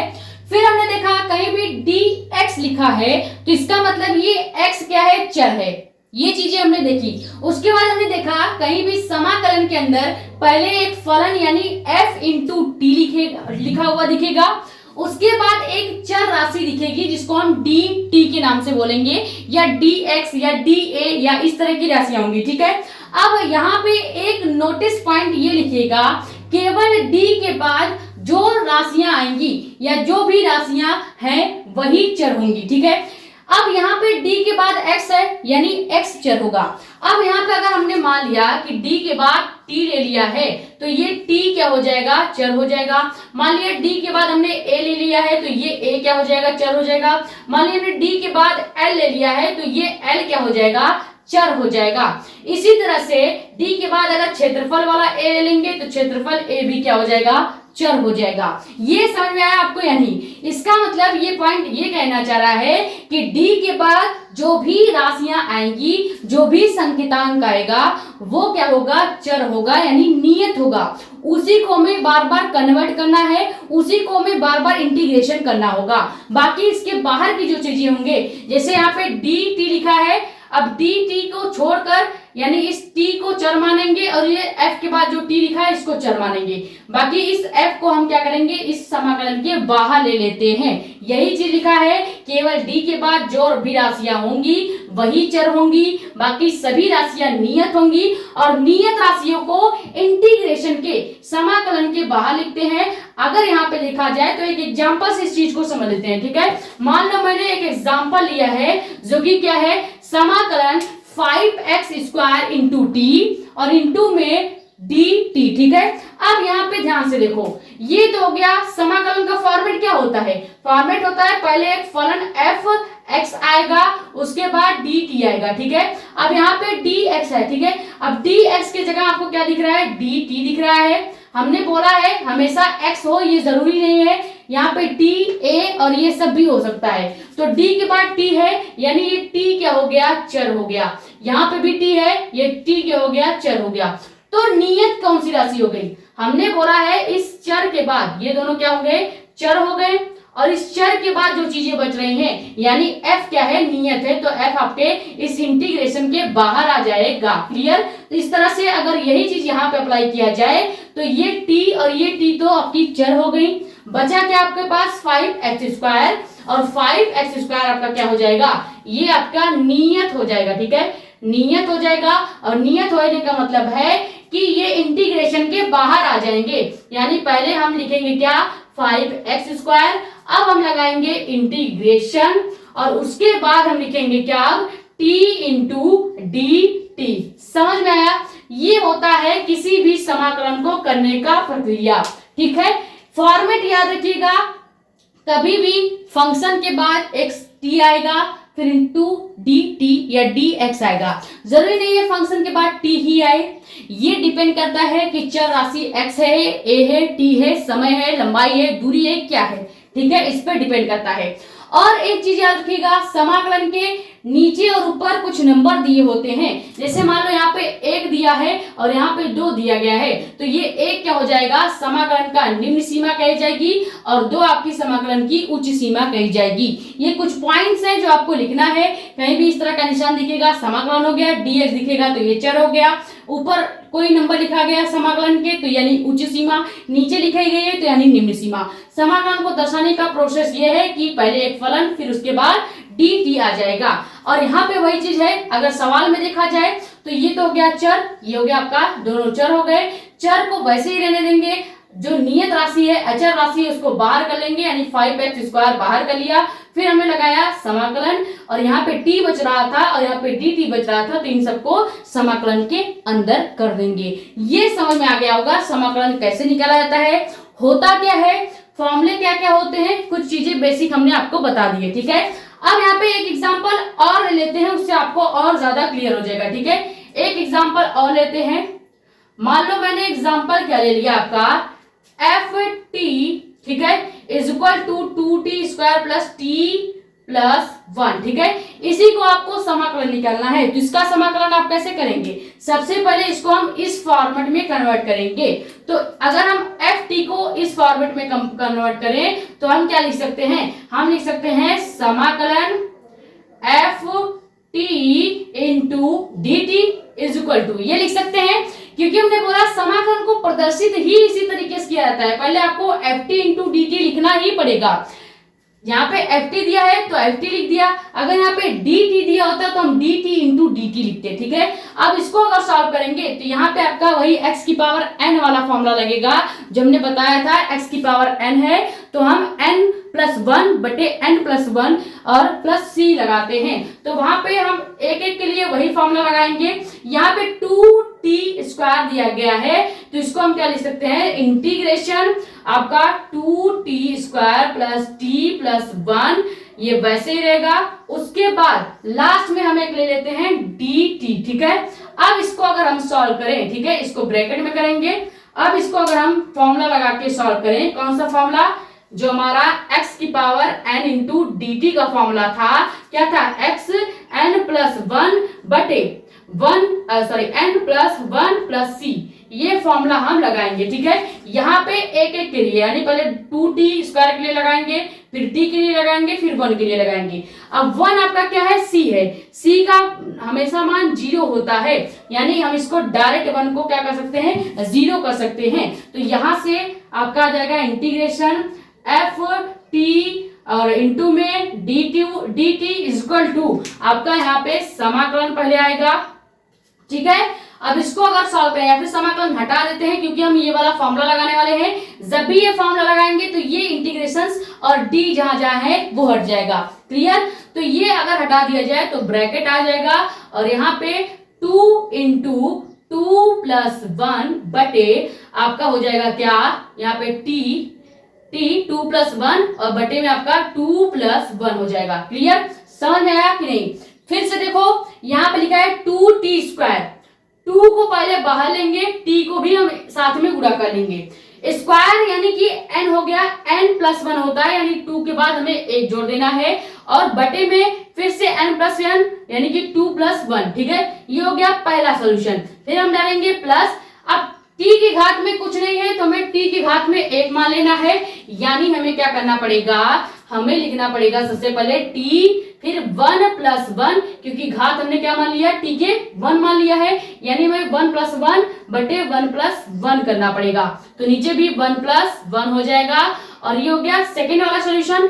बाकी आप एक को क्या कर सकते हैं, 0 डायरेक्ट मान सकते हैं, क्योंकि ये आपका क्या है, नियत राशि है। तो यहां से समाकलन जो आया है वो क्या आया है, समाकलन f आपका t into d t is equal to, यहां पे देखा जाए इसको सॉल्व करेंगे तो 2t और t के पावर 3 और बटे में आपका आ जाएगा 3, ठीक है। ये आपका आ जाएगा, यानी कि अगर सीधे सीधे लिखा जाए तो ये तो देखो 2t वैसे था तो 2t लिख दिया, 2+1 घात में है तो घात में क्या आ जाएगा, t के 3 आ जाएगा, नीचे 2+1 था यहाँ पे भी 3 आ जाएगा, प्लस में t 1+1 यानी t के पावर 2 बटे 1+1 यानी 2 आ जाएगा। इसको थोड़ा सा और असेंबल करके अगर लिखोगे तो मेन जो हमारा आंसर आएगा वो क्या आ जाएगा, यहां से हम यहां पे लिख रहे हैं, मेन आंसर आ जाएगा आपका समाकलन f t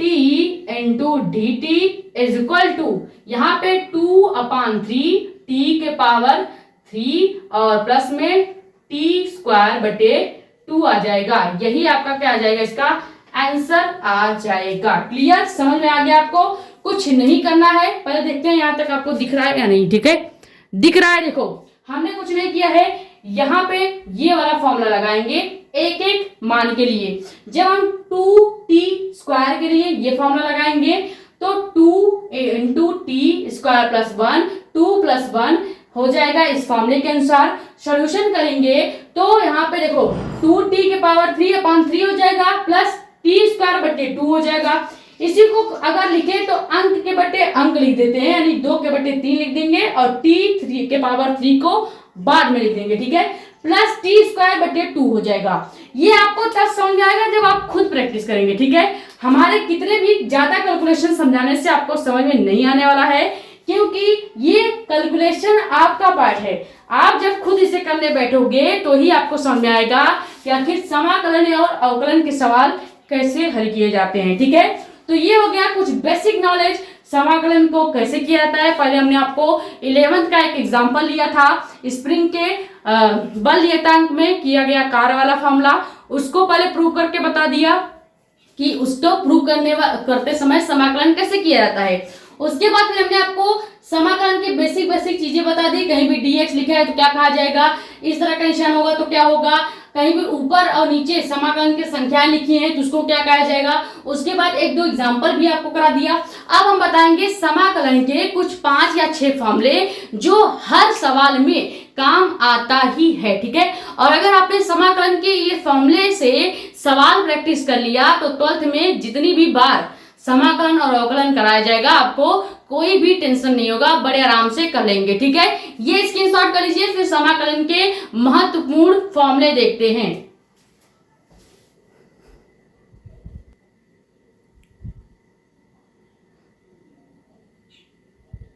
तो ये कुछ इंपॉर्टेंट आपके सामने समाकलन के फॉर्मूले दिखाई दे रहे हैं। ये 6 फॉर्मूले आपको डायरेक्ट याद होने चाहिए, ठीक है। पहला फॉर्मूला क्या है, कहीं भी इंटीग्रेशन dx आपको दिख रहा है तो इसका मतलब आप डायरेक्ट वहां पे x लिख सकते हैं। क्या लिख सकते हैं, x को लिख सकते हैं।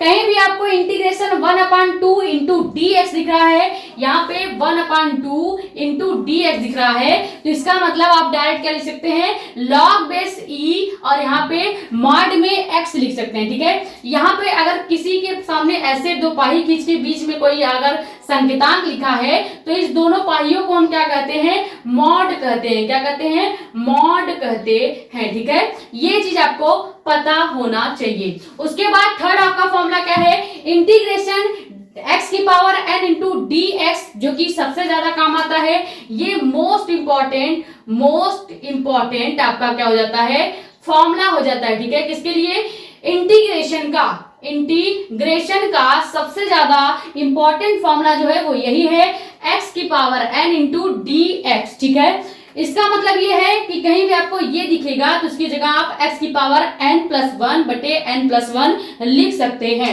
अगला फॉर्मूला क्या है, कहीं भी आपको integration sine x into d x दिखेगा, इसका मतलब है आप इसकी जगह माइनस कॉस x रख सकते हैं। क्या रखेंगे, माइनस का कॉस x रखेंगे, जहां पे माइनस क्या करेगा, दिशा को बताएगा। उसके बाद कहीं भी आपको integration cos x into d x दिखेगा, उसकी जगह प्लस का साइन x रखना है, प्लस का साइन x रखना है, ये याद रखिएगा। माइनस का साइन x मत रख दीजिएगा, ठीक है, क्योंकि इसका फॉर्मूला होता है प्लस का साइन x। उसके बाद आखिरी फॉर्मूला जो आपको याद रखना है वो ये है, कहीं भी integration sec square into d t दिख रहा है तो इसकी जगह आपको tan x रखना है। क्या रखना है, integration sec square into d x दिख रहा है, इसकी जगह आपको tan x रखना है।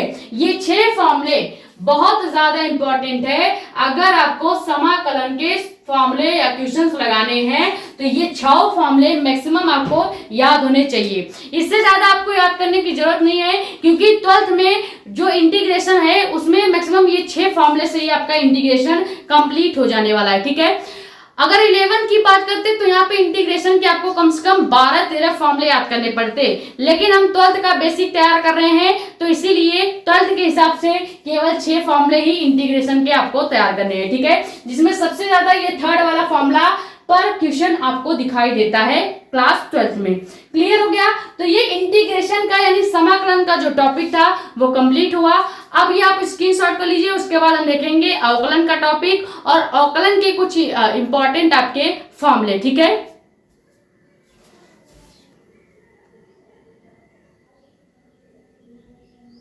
तो आप समझते हैं कि आपका अवकलन यानी कि डिफरेंशिएशन क्या होता है। ठीक है, अवकलन मतलब ये होता है, जैसे आपने समाकलन में क्या देखा, देखो हमने गणित की कुछ राशियां पढ़ रखी हैं, कहीं भी इस तरह का निशान है इसका मतलब जोड़ की बात हो रही है, कहीं भी इस तरह का निशान है इसका मतलब घटाने की बात हो रही है, कहीं भी इस तरह का निशान है इसका मतलब गुणा का बात हो रहा है, और कहीं भी इस तरह का निशान है इसका मतलब भाग का बात हो रहा है। ठीक है, अब कहीं भी अगर आपको एक छोटा s या आधा s दिख रहा है तो इसका मतलब हम क्या कहते थे कि ये आपका क्या है, समाकलन है। ठीक है, अब आपको इसी तरह एक वेरिएंट एक शब्द और याद रखना है, जैसे प्लस का मतलब आप समझ जाते हैं जोड़ की बात हो रही है, माइनस मतलब घटाना, गुणा मतलब क्रॉस मतलब गुणा, और इस तरह का निशान यानी कि भाग। उसी तरह s है मतलब समाकलन, और इसी तरह कहीं भी d बटे डी एक्स लिखा है तो इसका मतलब अवकलन कहा जा रहा है। क्या कहा जा रहा है, अवकलन। मान लो मैंने लिख दिया यहाँ पे d बटे डी एक्स, तो इसको आप क्या पढ़ेंगे, अवकलन पढ़ेंगे। क्या पढ़ेंगे, अवकलन पढ़ेंगे। ये हो गई पहचान कि कैसे आप अवकलन को पहचानेंगे। कहीं भी d अपान डी एक्स लिखा है अवकलन की बात हो रही है, कहीं भी आधा s बना हुआ दिख रहा है समाकलन की बात हो रही है, ये दिख रहा है भाग, ये दिख रहा है गुणा, ये दिख रहा है घटाना, और ये जोड़। उसी तरह से ये भी आपको याद रखना है कि कहीं भी s है समाकलन, d अपान डी एक्स है अवकलन। क्लियर, ये हो गया पहचानने की प्रक्रिया। अब हम एक एग्जांपल वही अपना छड़ वाला लेते हैं। मान लो मैंने एक क्या ले लिया, छड़ ले लिया। ठीक है, ये हमने एक छड़ ले लिया। ठीक है, छड़ थोड़ा सा मोटा पतला हो सकता है, आपको बस सपोज करना है, मानना है। अब मान लो मैंने इस छड़ की पूरी जो लंबाई या कह सकते हैं दूरी मान रखी है, वो कितनी है, इस छड़ की पूरी लंबाई है आपकी या दूरी है x। ठीक है, पूरी दूरी क्या है, x है। तो हमें क्या करना है, समाकलन और अवकलन के प्रोसेस में हमें क्या करना पड़ता है, छड़ के पूरी लंबाई से हमें कोई मतलब नहीं है, हमें चाहिए छड़ का वो छोटा सा कोना, वो छोटा सा भाग जिसकी हम अवकलन या समाकलन कर सकें। ठीक है, तो मान लो मैंने इस छड़ का एक छोटा सा टुकड़ा यहां से काट लिया। ठीक है, यानी कि इतनी लंबाई का मैंने छड़ काट लिया है जिसकी दूरी मैंने dx मान ली है। क्या मान ली है, dx मान ली है। अब इस dx के लिए मैं कह दूं कि इस छड़ के dx लंबाई के लिए अगर वेग का आपको फॉर्मूला निकालना हो, वेग निकालना हो तो आप कैसे निकालेंगे। ठीक है, तो यहाँ पे लेते हैं dx के लिए वेग। ठीक है, dx लंबाई के लिए वेग, वेग का फॉर्मूला क्या बन जाएगा, नॉर्मली अगर हम कहते पूरे x लंबाई की छड़ के लिए वेग का फॉर्मूला, तो यहां पे आप क्या लगा देते, देखो पूरे x लंबाई के लिए, पूरे पहले लेते हैं पूरे x लंबाई के लिए वेग का फॉर्मूला, ठीक है। पूरे x लंबाई के लिए वेग का जो फॉर्मूला आता वो आता v इज इक्वल टू आपका हो जाता है क्या, वेग इज इक्वल टू विस्थापन बटे समय अंतराल, यही फॉर्मूला होता है। लेकिन ये फॉर्मूला तब लगेगा जब पूरी लंबाई की छड़ की बात की जाए, यानी ये पूरा x लंबाई अगर हम लेते, ये वाला लंबाई लेते, तो हमारा वेग v इक्वल टू क्या आ जाता, वेग v इक्वल टू विस्थापन x बटे t आ जाता, ये फॉर्मूला लगता। लेकिन हम कह रहे हैं कि हमें पूरे छड़ की वेग चाहिए ही नहीं, पूरे छड़ का वेग हम निकाल ही नहीं रहे, हमें केवल छड़ का ये छोटा सा भाग, ये छोटा सा जो भाग दिख रहा है, इस छोटे से भाग का लंबाई हमने मान लिया है dx है, और इस dx के लिए वेग अगर निकालें तो ये फॉर्मूला कैसे कन्वर्ट हो जाएगा। अब मान लेते हैं क्या कि dx लंबाई के लिए वेग का फॉर्मूला, तो क्या हो जाएगा, आपका फॉर्मूला वही रहने वाला है, बस v इज इक्वल टू विस्थापन हमने x की जगह इस बार dx ले लेना है, समय t की जगह dt ले लेना है। क्लियर हो गया कि नहीं, बहुत आसान है। अगर आप पूरी लंबाई लेते हैं तो आपको डायरेक्ट x अपान t लेना पड़ेगा, अगर छोटी सी दूरी लेते हैं, छोटी सी लंबाई लेते हैं, dx लंबाई लेंगे तो dx विस्थापन होगा और छोटा सा ही समय भी लगेगा, इतू सा आपका समय लगेगा और इतू सा आपका क्या होगा, विस्थापन होगा, यानी dx अपान dt हो जाएगा। ये आपका वेग का फॉर्मूला कन्वर्ट हो गया। क्लियर, यहां तक चीजें क्लियर है कि नहीं। अब मान लो मैंने इस छोटी सी लंबाई का विस्थापन पहले कितना मान लिया है, 1 मीटर है, तब आपका वेग क्या होगा। मान लो मैं दो कंडीशन यहाँ पे ले रही हूं कि पहले इस छड़ की जो लंबाई है उसका विस्थापन x जो है, dx जो है, ये पहले कितना हो रहा है, 1 मीटर की आपकी विस्थापन हो रही है, और आपका लगने वाला समय भी कितना है, 1 सेकंड है, ठीक है। यहाँ पे लिखते हैं कि माना dx विस्थापन कितना है, 1 मीटर व समय 1 सेकंड हो, तब यह फॉर्मूला आपका कैसे हो जाएगा, तब ये होगा v इक्वल टू 1/1, ठीक है, ये हो सकता है 1/1 हो गया, यानी यहां से वेग जो निकल के आएगा वो कितना आएगा, 1 मीटर पर सेकेंड आ जाएगा। क्या आ जाएगा, 1 मीटर पर सेकेंड आ जाएगा। अब ये हो गया, हमने देखो अवकलन से आप क्या ज्ञात कर सकते हैं, अवकलन से आप जो फ्यूचर में निकलने वाली लंबाई या दूरी होगी उसको ज्ञात कर सकते हैं। जैसे यहाँ पे हमने क्या माना कि माना आपका 1 मीटर अगर विस्थापन है तो 1 सेकंड क्या होगा, समय होगा, यानी 1 सेकंड में एक आपका मीटर विस्थापित हो रहा है, क्या आपका ये लंबाई, ठीक है, ये लंबाई 1 मीटर विस्थापित हो रही है। तो यहीं पे हम खड़े खड़े ये भी नाप सकते हैं कि अगर 10 सेकंड हो तो आपकी विस्थापन कितनी होगी, 10 मीटर हो जाएगी कि नहीं। यही आपका होता है अवकलन, यानी कि एक निम्न आंकड़े से कोई अलग जो फ्यूचर में आने वाला आंकड़ा है, लंबाई है, दूरी है, उसको भी आप उसी समय नाप सकते हैं, और ये जो प्रक्रिया है यही आपकी अवकलन की प्रक्रिया कहलाती है। यानी किसी राशि से दूसरी राशि को क्या कर सकते हैं, हम परिवर्तित कर सकते हैं। यही प्रोसेस हमने यहाँ पे लिख रखा है। यानी कि अगर हम यहाँ पे अब क्या मान ले, अगर अब हम विस्थापन क्या मान लेते हैं, विस्थापन 10 मान लेते हैं, मान लो विस्थापन कितना हो गया, 10 मीटर हो गया, तो लगने वाला समय भी 10 सेकंड हो जाएगा। यहाँ पे अगर हम क्या कर दें, ये तो हो गया v, वेग का मान कितना आ गया, 1 मीटर पर सेकंड, तो यहां से v इज इक्वल टू अगर हम ले लेते हैं x अपान t, ये ले लेते हैं, और अब की बार हम विस्थापन कितना मान रहे हैं, हम विस्थापन मान ले रहे हैं, इसको अगर थोड़ा सा हम क्या करें, असेंबल करें, तो यहां से v into t is equal to x आ जाएगा या नहीं, ठीक है। तो यहाँ पे अब की बार हम वेग आपका वैसे ही रहने देंगे, वेग हम मान लेते हैं कितना आ गया, 1 मीटर पर सेकंड, तो यहाँ पे 1 लिखेंगे इक्वल टू, अब हम टाइम मान रहे हैं कि 10 सेकंड आपका समय लग रहा है। क्या लग रहा है? 10 सेकंड आपका समय लग रहा है। तो यहां से विस्थापन आप बड़े आराम से कैलकुलेट कर सकते हो कि अब की बार विस्थापन कितना हो जाएगा, 10 मीटर पर सेकंड हो जाएगा। यही चीज है, देखो हमने क्या किया, पहले मान लिया कि विस्थापन 1 मीटर लग रहा है और कितने समय में, 1 सेकंड में। 1 सेकंड में अगर विस्थापन 1 मीटर है तो यहां से अगर हम विस्थापन वेग v इक्वल टू विस्थापन अपान समय करेंगे तो यहां से विस्थापन का मान 1 रख दिया और लगने वाला समय इस बार हमने कितना मान लिया, 10 सेकंड लग रहा है। तो 10 सेकंड में लगने वाला विस्थापन भी निकल जाएगा कितना, 10 मीटर पर सेकंड। यानी 1 सेकंड में विस्थापन 1 मीटर और 10 कर सकते हैं सेकंड में 10 मीटर विस्थापन होगा। क्लियर? ये चीज क्लियर हो गया कि नहीं? यही परिभाषा में हमने बता रखा है कि अवकलन द्वारा हमें यह ज्ञात होता है कि कोई एक राशि किसी दूसरे राशि पर किस प्रकार निर्भर करता है।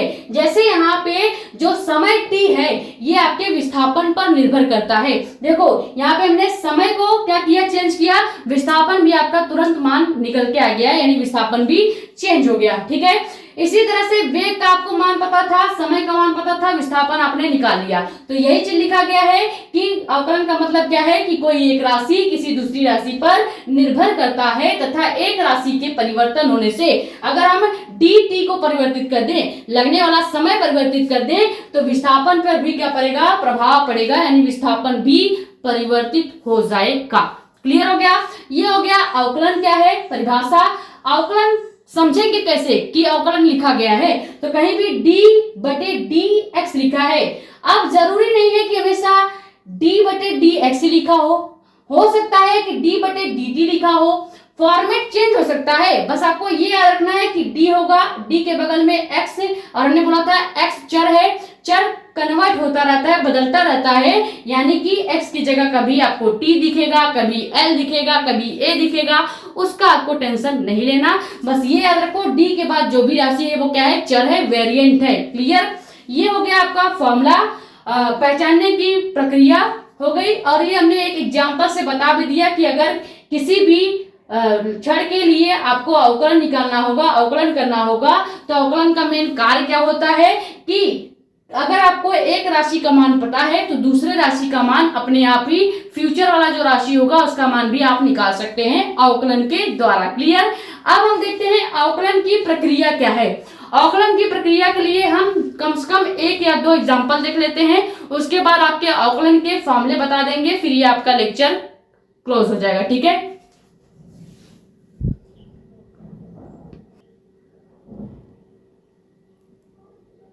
अब एक एग्जांपल से समझते हैं कि अवकलन निकालने की प्रक्रिया या प्रोसेस क्या होता है। ये जितने भी एग्जांपल्स कराए जा रहे हैं आपको लेक्चर खत्म होने के बाद समाकलन और अवकलन के जितने भी एग्जांपल कराए गए हैं फॉर्मूले के साथ आपको खुद एक बार प्रैक्टिस करना है, उसके बाद फॉर्मूले लगा लगा के आपके और भी सवाल करने हैं अपने मन से। क्लियर? बाकी पूरे लेक्चर के जितने भी फॉर्मूले बताए जा रहे हैं लेक्चर के बाद आपको डेली का चीज डेली रिवाइज करना होता है। ये मेरे क्लास का रूल है, आपको फॉलो करना ही पड़ेगा। जितना चीज डेली पढ़ाया जाए उतना आपको डेली ही रिवाइज करना है। क्लियर? जैसे यहाँ पे क्वेश्चन क्या दिया गया है, विस्थापन y equal to 2t² + 3t + 1 हो तो t बराबर 0, यानी समय अगर 0 है तो आपको वेग v का मान निकालना है। ठीक है? अगर समय 0 हो और इस तरह का कोई इक्वेशन दिया गया हो तो आप कैसे अवकलन करेंगे ये हम आपको बताएंगे। ठीक है?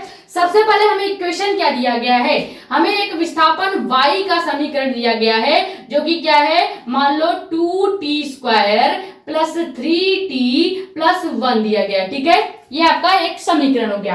अब हमने क्या किया कि इसको भी एक रेखा से ड्रॉ कर लेते हैं, रेखा हो गई। ठीक है? अब इसका एक छोटा सा टुकड़ा हम ले लेंगे, क्योंकि हमने कहा है अवकलन समाकलन का मतलब है किसी भी क्षण की रेखा की एक छोटे से टुकड़े का मान निकालना। तो मान लो ये छोटा सा टुकड़ा हो गया जिसको हम क्या मान लेंगे, dy मान लेंगे। क्यों dy माना है, dx क्यों नहीं माना? क्योंकि विस्थापन कितना दिया गया है, y दिया गया है, यानी इस छोटे से टुकड़े का विस्थापन क्या हो जाएगा, dy हो जाएगा। ठीक है? तो dy हो गया और इस dy के लिए लगने वाला समय अंतराल क्या हो जाएगा, dt हो जाएगा। यानी छोटे से विस्थापन के लिए लगने वाला समय भी छोटा होगा।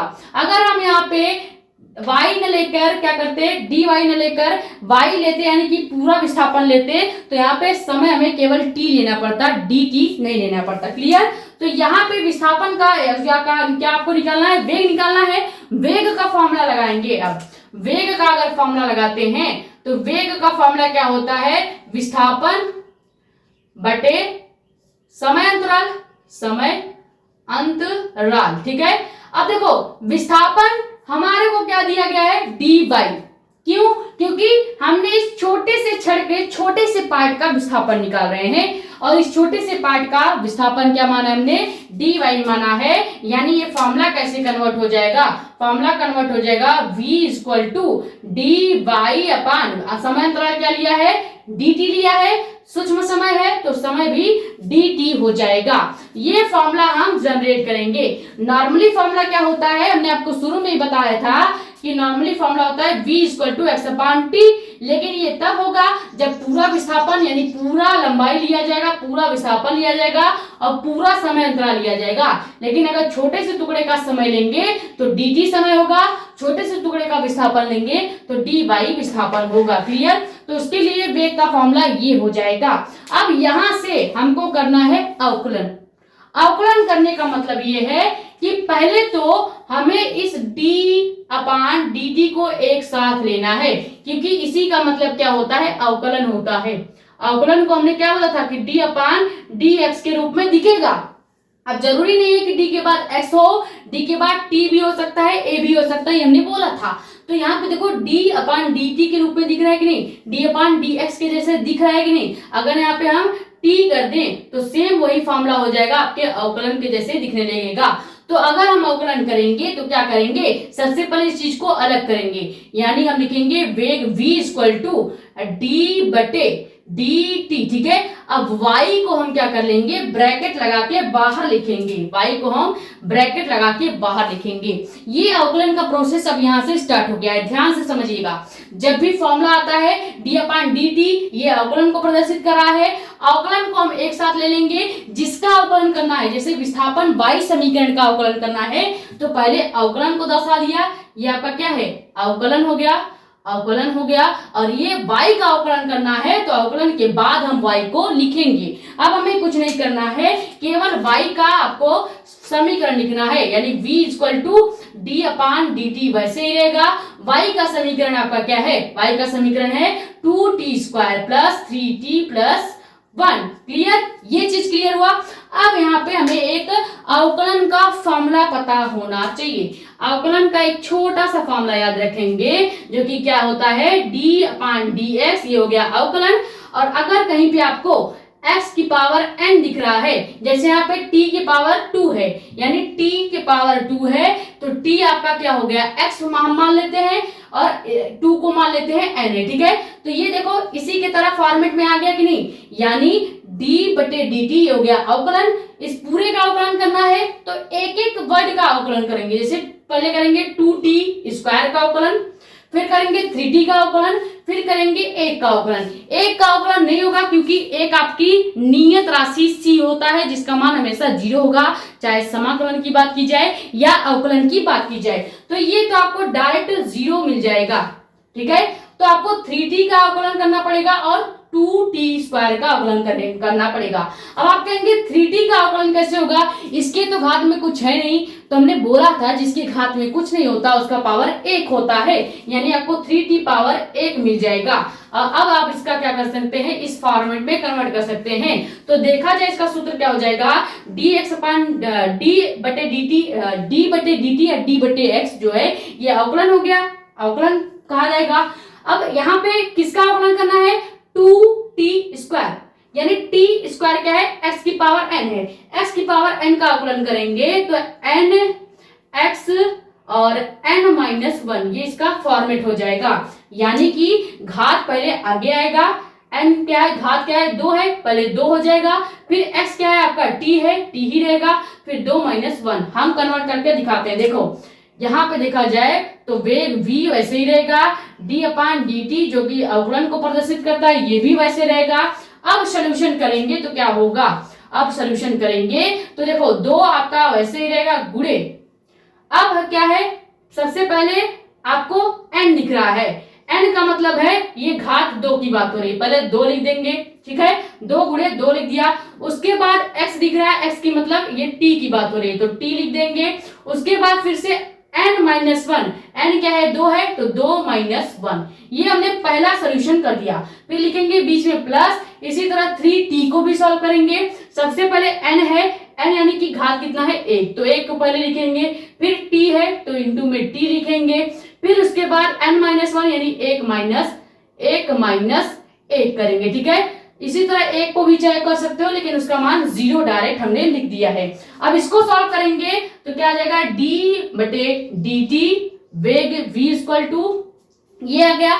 इसको सॉल्व करते हैं, देखो 2 दूनी 4 हो जाएगा, क्या हो जाएगा 4t। अब यहाँ पे 2 माइनस 1 करेंगे 1 आएगा तो उसका मतलब कुछ है नहीं, तो यहाँ पे 2 दूनी 4t आ गया, प्लस यहाँ पे 1 का गुणा t से करेंगे तो t ही बच जाएगा, क्या बचेगा, केवल t बचेगा, ठीक है। यहाँ पे एक चीज याद रखिएगा, यहाँ पे पहले 3 था तो हमें 3 के साथ 1 का गुणा करना है, यानी 3 गुणे 1 प्लस t, ये अब आपका आ गया, ठीक है। तो यहाँ पे केवल क्या बचेगा, केवल 3 बच जाएगा, क्या बचेगा, केवल 3 बच जाएगा और t भी बचेगा, और प्लस में आपका 0 हो जाएगा, क्योंकि हमने बोला है 1 का मान 0 होता है तो 1 का मान आपको 0 भी लेके चलना है, क्लियर। अब इसी को आपको सॉल्व करना है, इसी को सॉल्व करेंगे तो वेग v इक्वल टू क्या आ जाएगा आपका 4t प्लस 3 आ जाएगा, क्या आ जाएगा 3 आ जाएगा। यहाँ पे t लिखो या ना लिखो उसका कोई मतलब नहीं है, ठीक है। देखो यहाँ पे क्या है 3 गुणे 1, पहले ये अंक लिखना ही है, उसके बाद आपको ये जो पावर होगा, पावर क्या था 1, यानी 3 के गुणे 1 किया, फिर उसके बाद x यानी कि t की बात हो रही है, फिर उसके बाद n यानी कि 1 माइनस 1 की बात हो रही है, उसके बाद ये हो गया आपका 3t। यहाँ पे चाहो t लिखो या मत लिखो, ये आपका हमने निकाल दिया क्या, वेग का फॉर्मूला, या कह सकते हैं यही आपका आंसर हो जाएगा। लेकिन ये आंसर कब है, जब समय 0 दिया गया है।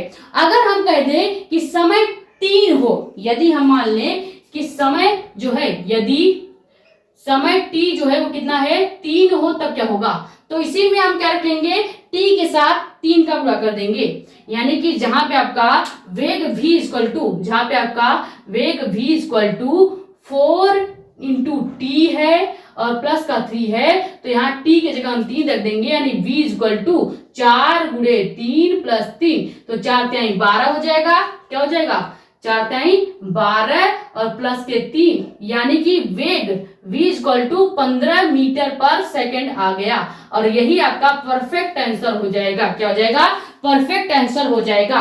यानी यहां तक आपका आंसर भी सही था, लेकिन हम इसको 3 मानेंगे, क्यों, ताकि हमारा मीटर पर सेकंड में आंसर आ जाए, ठीक है। तो हमने समय को पहले 0 रखा था तो ये आपका आंसर आया था। जब समय को t रखेंगे तो इसमें देखो 4 इंटू टी प्लस 3 था, तो 4 के साथ t इंटू प्लस 3, यानी 4 के साथ 3 का गुणा करेंगे तो 4 तिहाई 12 plus 3, 12 plus 3 equal to 15 metre per second, ठीक है। ये एग्जाम्पल से आपको अवकलन निकालने की प्रक्रिया भी समझ में आ गई होगी।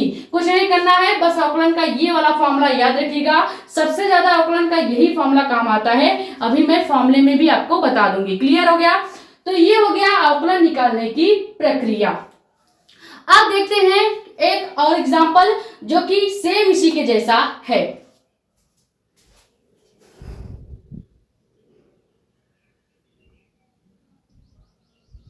अब इस क्वेश्चन को हम अवकलन करके देखते हैं, ठीक है। अगला क्वेश्चन क्या है कि y यानी विस्थापन मान लेते हैं, y दिया गया है टी स्क्वायर प्लस सी, हमें इसका अवकलन करना है, तो क्या करेंगे, सबसे पहले अवकलन के रूप में लिखते हैं। जैसे हमें अवकलन का फॉर्मूला क्या पता है कि dx या d बटे dx का फॉर्मेट होता है, उसके बाद हमें अब y का अवकलन करना है तो y को पहले बाहर लिख लेंगे, ठीक है। ये हो गया फॉर्मेट अवकलन करने का। अब अगर हम इसको सॉल्व करेंगे तो क्या हो जाएगा, d बटे dx वैसे ही रहेगा, y का पूरा आपको समीकरण क्या दिया गया है, टी स्क्वायर प्लस सी दिया गया है, और c का हमने आपको बताया था कहीं भी c दिखेगा तो उसका मान आपको डायरेक्ट 0 कर देना है, ठीक है। तो यहाँ पे हमारा फिर से वही फॉर्मूला लगेगा जो कि क्या था आपका d बटे dx, और यहाँ पे x की पावर n, यानी कि nx n-1, ठीक है, यही फॉर्मूला हम लगाएंगे। तो c का मान तो 0 हो गया, यानी केवल t स्क्वायर के लिए अगर हम ये फॉर्मूला लगाएंगे तो क्या हो जाएगा, सबसे पहले लिखेंगे अवकलन d/dx, उसके बाद इसको सॉल्व करेंगे, टी स्क्वायर को सॉल्व करेंगे तो देखो स्क्वायर n हो गया, पहले n को लिखना है यानी 2 पहले आगे आ जाएगा, गुणे में x का मतलब है t लिखेंगे, t हो गया, फिर 2 - 1 और यहाँ पे आप चाहो तो c का मान भी 0 करके लिख सकते हो, क्योंकि c का मान हमने 0 मान लिया है ऑलरेडी, ये नियत राशि होती है। क्लियर। तो इसी को सॉल्व करना है, क्या आ जाएगा आपका dx/dt और उसके बाद यहाँ पे हो जाएगा 2t और यहाँ पे अगर घटाएंगे तो पावर 1 आ जाएगा और यहाँ पे 0 आ जाएगा। ठीक है, 0 लो या ना लो उसका मतलब नहीं है, तो 0 यहाँ से छोड़ देते हैं, पावर 1 तक आपको रखते हैं। ठीक है, अब देखो यहाँ पे क्या आ गया, अवकलन का जो मेन आंसर आया है, अवकलन का जो मेन आंसर आया है वो क्या आया है, dy/dx है ना, dx ले लेते हैं। ठीक है, dy/dx ले या फिर dt लेके चलते हैं। t क्यों लेंगे, देखो कैसे पता चलता है कि कब d/dx होगा या कब d/t होगा।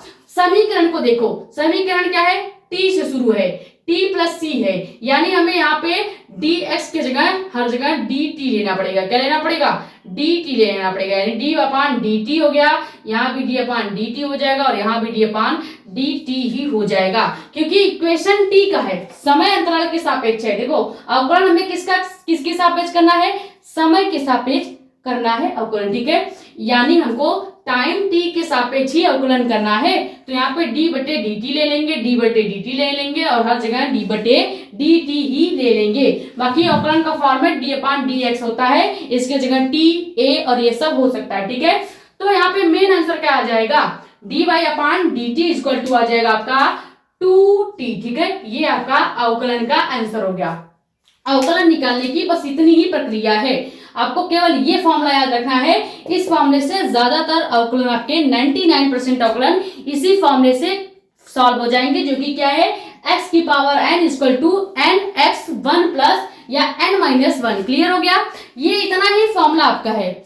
अब अगर हम कहते हैं कि ये जो आपका 2t निकल के आया है आंसर, इसी का अगर हम समाकलन करना चाहें तो पहले तो हमने क्या किया, एक इक्वेशन लिया, उसका अवकलन करके आंसर निकाल लिया। अब जो आंसर आया है, हमारा मन कर रहा है कि इस आंसर का एक बार समाकलन किया जाए, तो अगर इस आंसर जो हमारा 2t आया हुआ है इसका समाकलन कर दे तो क्या होगा, जैसे ही समाकलन करेंगे फिर से यहाँ पे +c जुड़ जाएगा। अभी एक डाउट यहाँ पे आपका आ सकता था कि हमेशा समाकलन के फॉर्मूले में +c को क्यों नहीं लगाया जाता, तो उसका डाउट का आंसर ये होगा कि +c जो है वो क्या होता है, नियत राशि होती है, इसका मान 0 होता है और अवकलन के पोजीशन में c को लिया जाता है, लेकिन इसको सॉल्व करते वक्त इसका मान भी 0 ले लेते हैं। अगर हमारा आंसर क्या आया है 2t या फिर कोई भी आंसर आया है, अगर फिर से इस आंसर का हम समाकलन कर दें तो हमें यहाँ पे प्लस का c लिखना पड़ेगा, यानी ये जो समीकरण लिखा है t² + c, ये समाकलन के फॉर्मेट लिखा गया है। क्या लिखा गया है, समाकलन के फॉर्मेट में आपको इक्वेशन दिया गया है, जिसको सॉल्व करके आपने अवकलन के फॉर्मेट में लिख दिया है। अवकलन के फॉर्मेट का मतलब है c यहाँ से गायब हो जाएगा। जब भी आप इसको फिर से कन्वर्ट करेंगे इस वाले फॉर्मेट में, समाकलन वाले फॉर्मेट में, तो प्लस में लास्ट में c जुड़ जाएगा। यानी अगर हम इस 2t का समाकलन कर दें, क्या कर देते हैं, यदि 2t का समाकलन करें तब देखो जैसे ही समाकलन करेंगे 2t के बाद +c जुड़ जाएगा। करके दिखा देते हैं। देखो मान लो मैंने यहाँ पे 2t का समाकलन किया तो यहाँ पे इंटीग्रेशन लग गया, इंटू d आपका t जुड़ जाएगा। क्यों होना चाहिए dx, लेकिन यहाँ पे समय के फॉर्मेट में हम समीकरण को लिए हैं तो यहाँ पे dx की जगह dt ले लेंगे। अब इसी को सॉल्व करेंगे तो क्या हो जाएगा, यहाँ पे हमें फॉर्मूला क्या लगाना पड़ेगा, फॉर्मूला लगाएंगे अपना समाकलन x की पावर n = आपका xn+1 और n+1, यही फॉर्मूला लगेगा। ये समाकलन का फॉर्मूला होता है। जैसे इस वाले में लगाएंगे तो आपका क्या हो जाएगा, इधर हो जाएगा 2 × t 1+1 बटे 1+1। इसको सॉल्व करेंगे, देखो 2t के पावर 2 आ जाएगा और बटे में 2 आ जाएगा, 2 से 2 कैंसिल हो गया, तो यहाँ पे t जो यहाँ पे पावर ऊपर होगा पावर यहीं पे रहेगा, यानी t के पावर 2 आ जाएगा और लास्ट में हमको c लिखना ही पड़ेगा। क्लियर? यही हम आपको कब से बता रहे थे कि कब समाकलन के फॉर्मूले से c हट जाता है और क्यों अवकलन वाले फॉर्मूले में भी c हटा रहता है। देखो हमेशा समाकलन के फॉर्मेट में c जुड़ा रहता है, लेकिन इसका यूज इसलिए नहीं करते हैं क्योंकि आंसर जो आता है वो अवकलन के फॉर्मेट में आ जाता है। ठीक है, देखो ये फॉर्मेट क्या दिया गया है, समाकलन का फॉर्मेट में दिया गया है। आंसर किस में आया, अवकलन में आया, क्योंकि हम निकाल के रहे हैं अवकलन। अवकलन का फिर से समाकलन किया है तो देखो जहां पे 2t था ये 2t के पावर में चला जाएगा, यानी t स्क्वायर हो जाएगा प्लस c हो जाएगा, यानी कि यहाँ पे नियतांक जुड़ जाएगा। तो एक पॉइंट यहाँ पे आपको लिखवाया जाएगा, पहले ये स्क्रीनशॉट कर लीजिए, फिर एक पॉइंट लिखवा देते हैं कि क्यों ये c जो है समाकलन करने पे जुड़ जाता है और अवकलन करने पर हट जाता है। ठीक है, यहाँ पे एक छोटा सा नोटिस पॉइंट आपको लिखना पड़ेगा।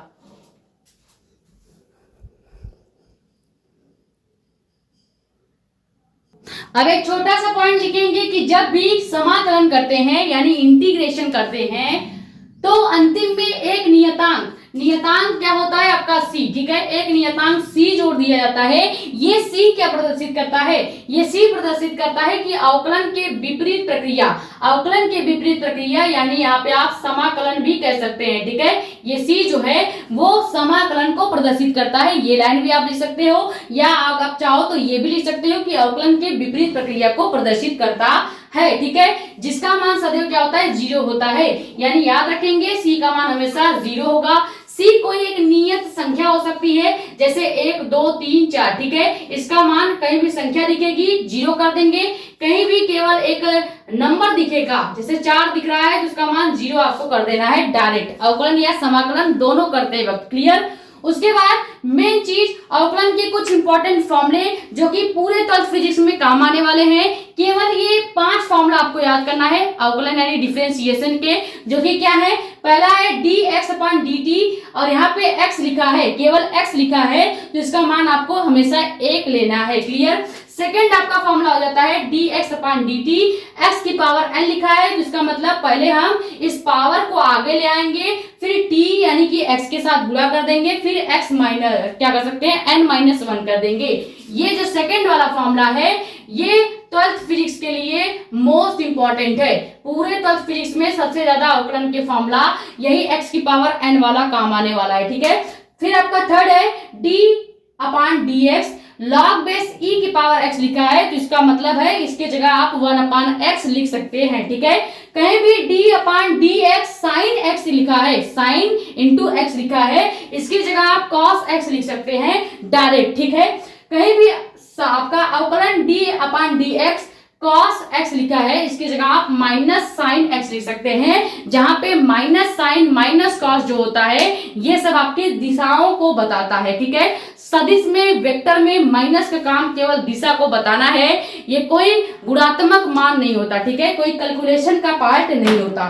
तो आई होप जो पूरा ये लेक्चर था आपके लिए हेल्पफुल रहा होगा।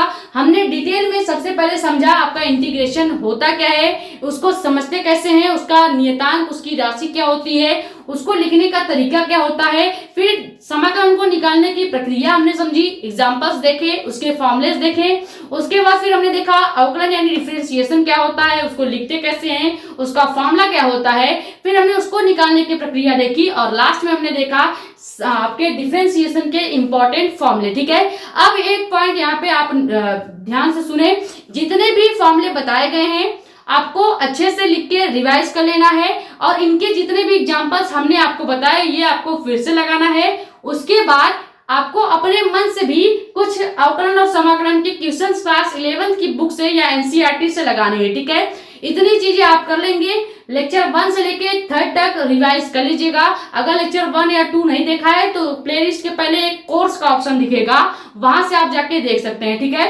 बाकी अगर नए हैं तो चैनल को सब्सक्राइब कर लें ताकि ऐसी इंफॉर्मेटिव और इम्पोर्टेंट जो वीडियोस हैं आपके पास आती रहे।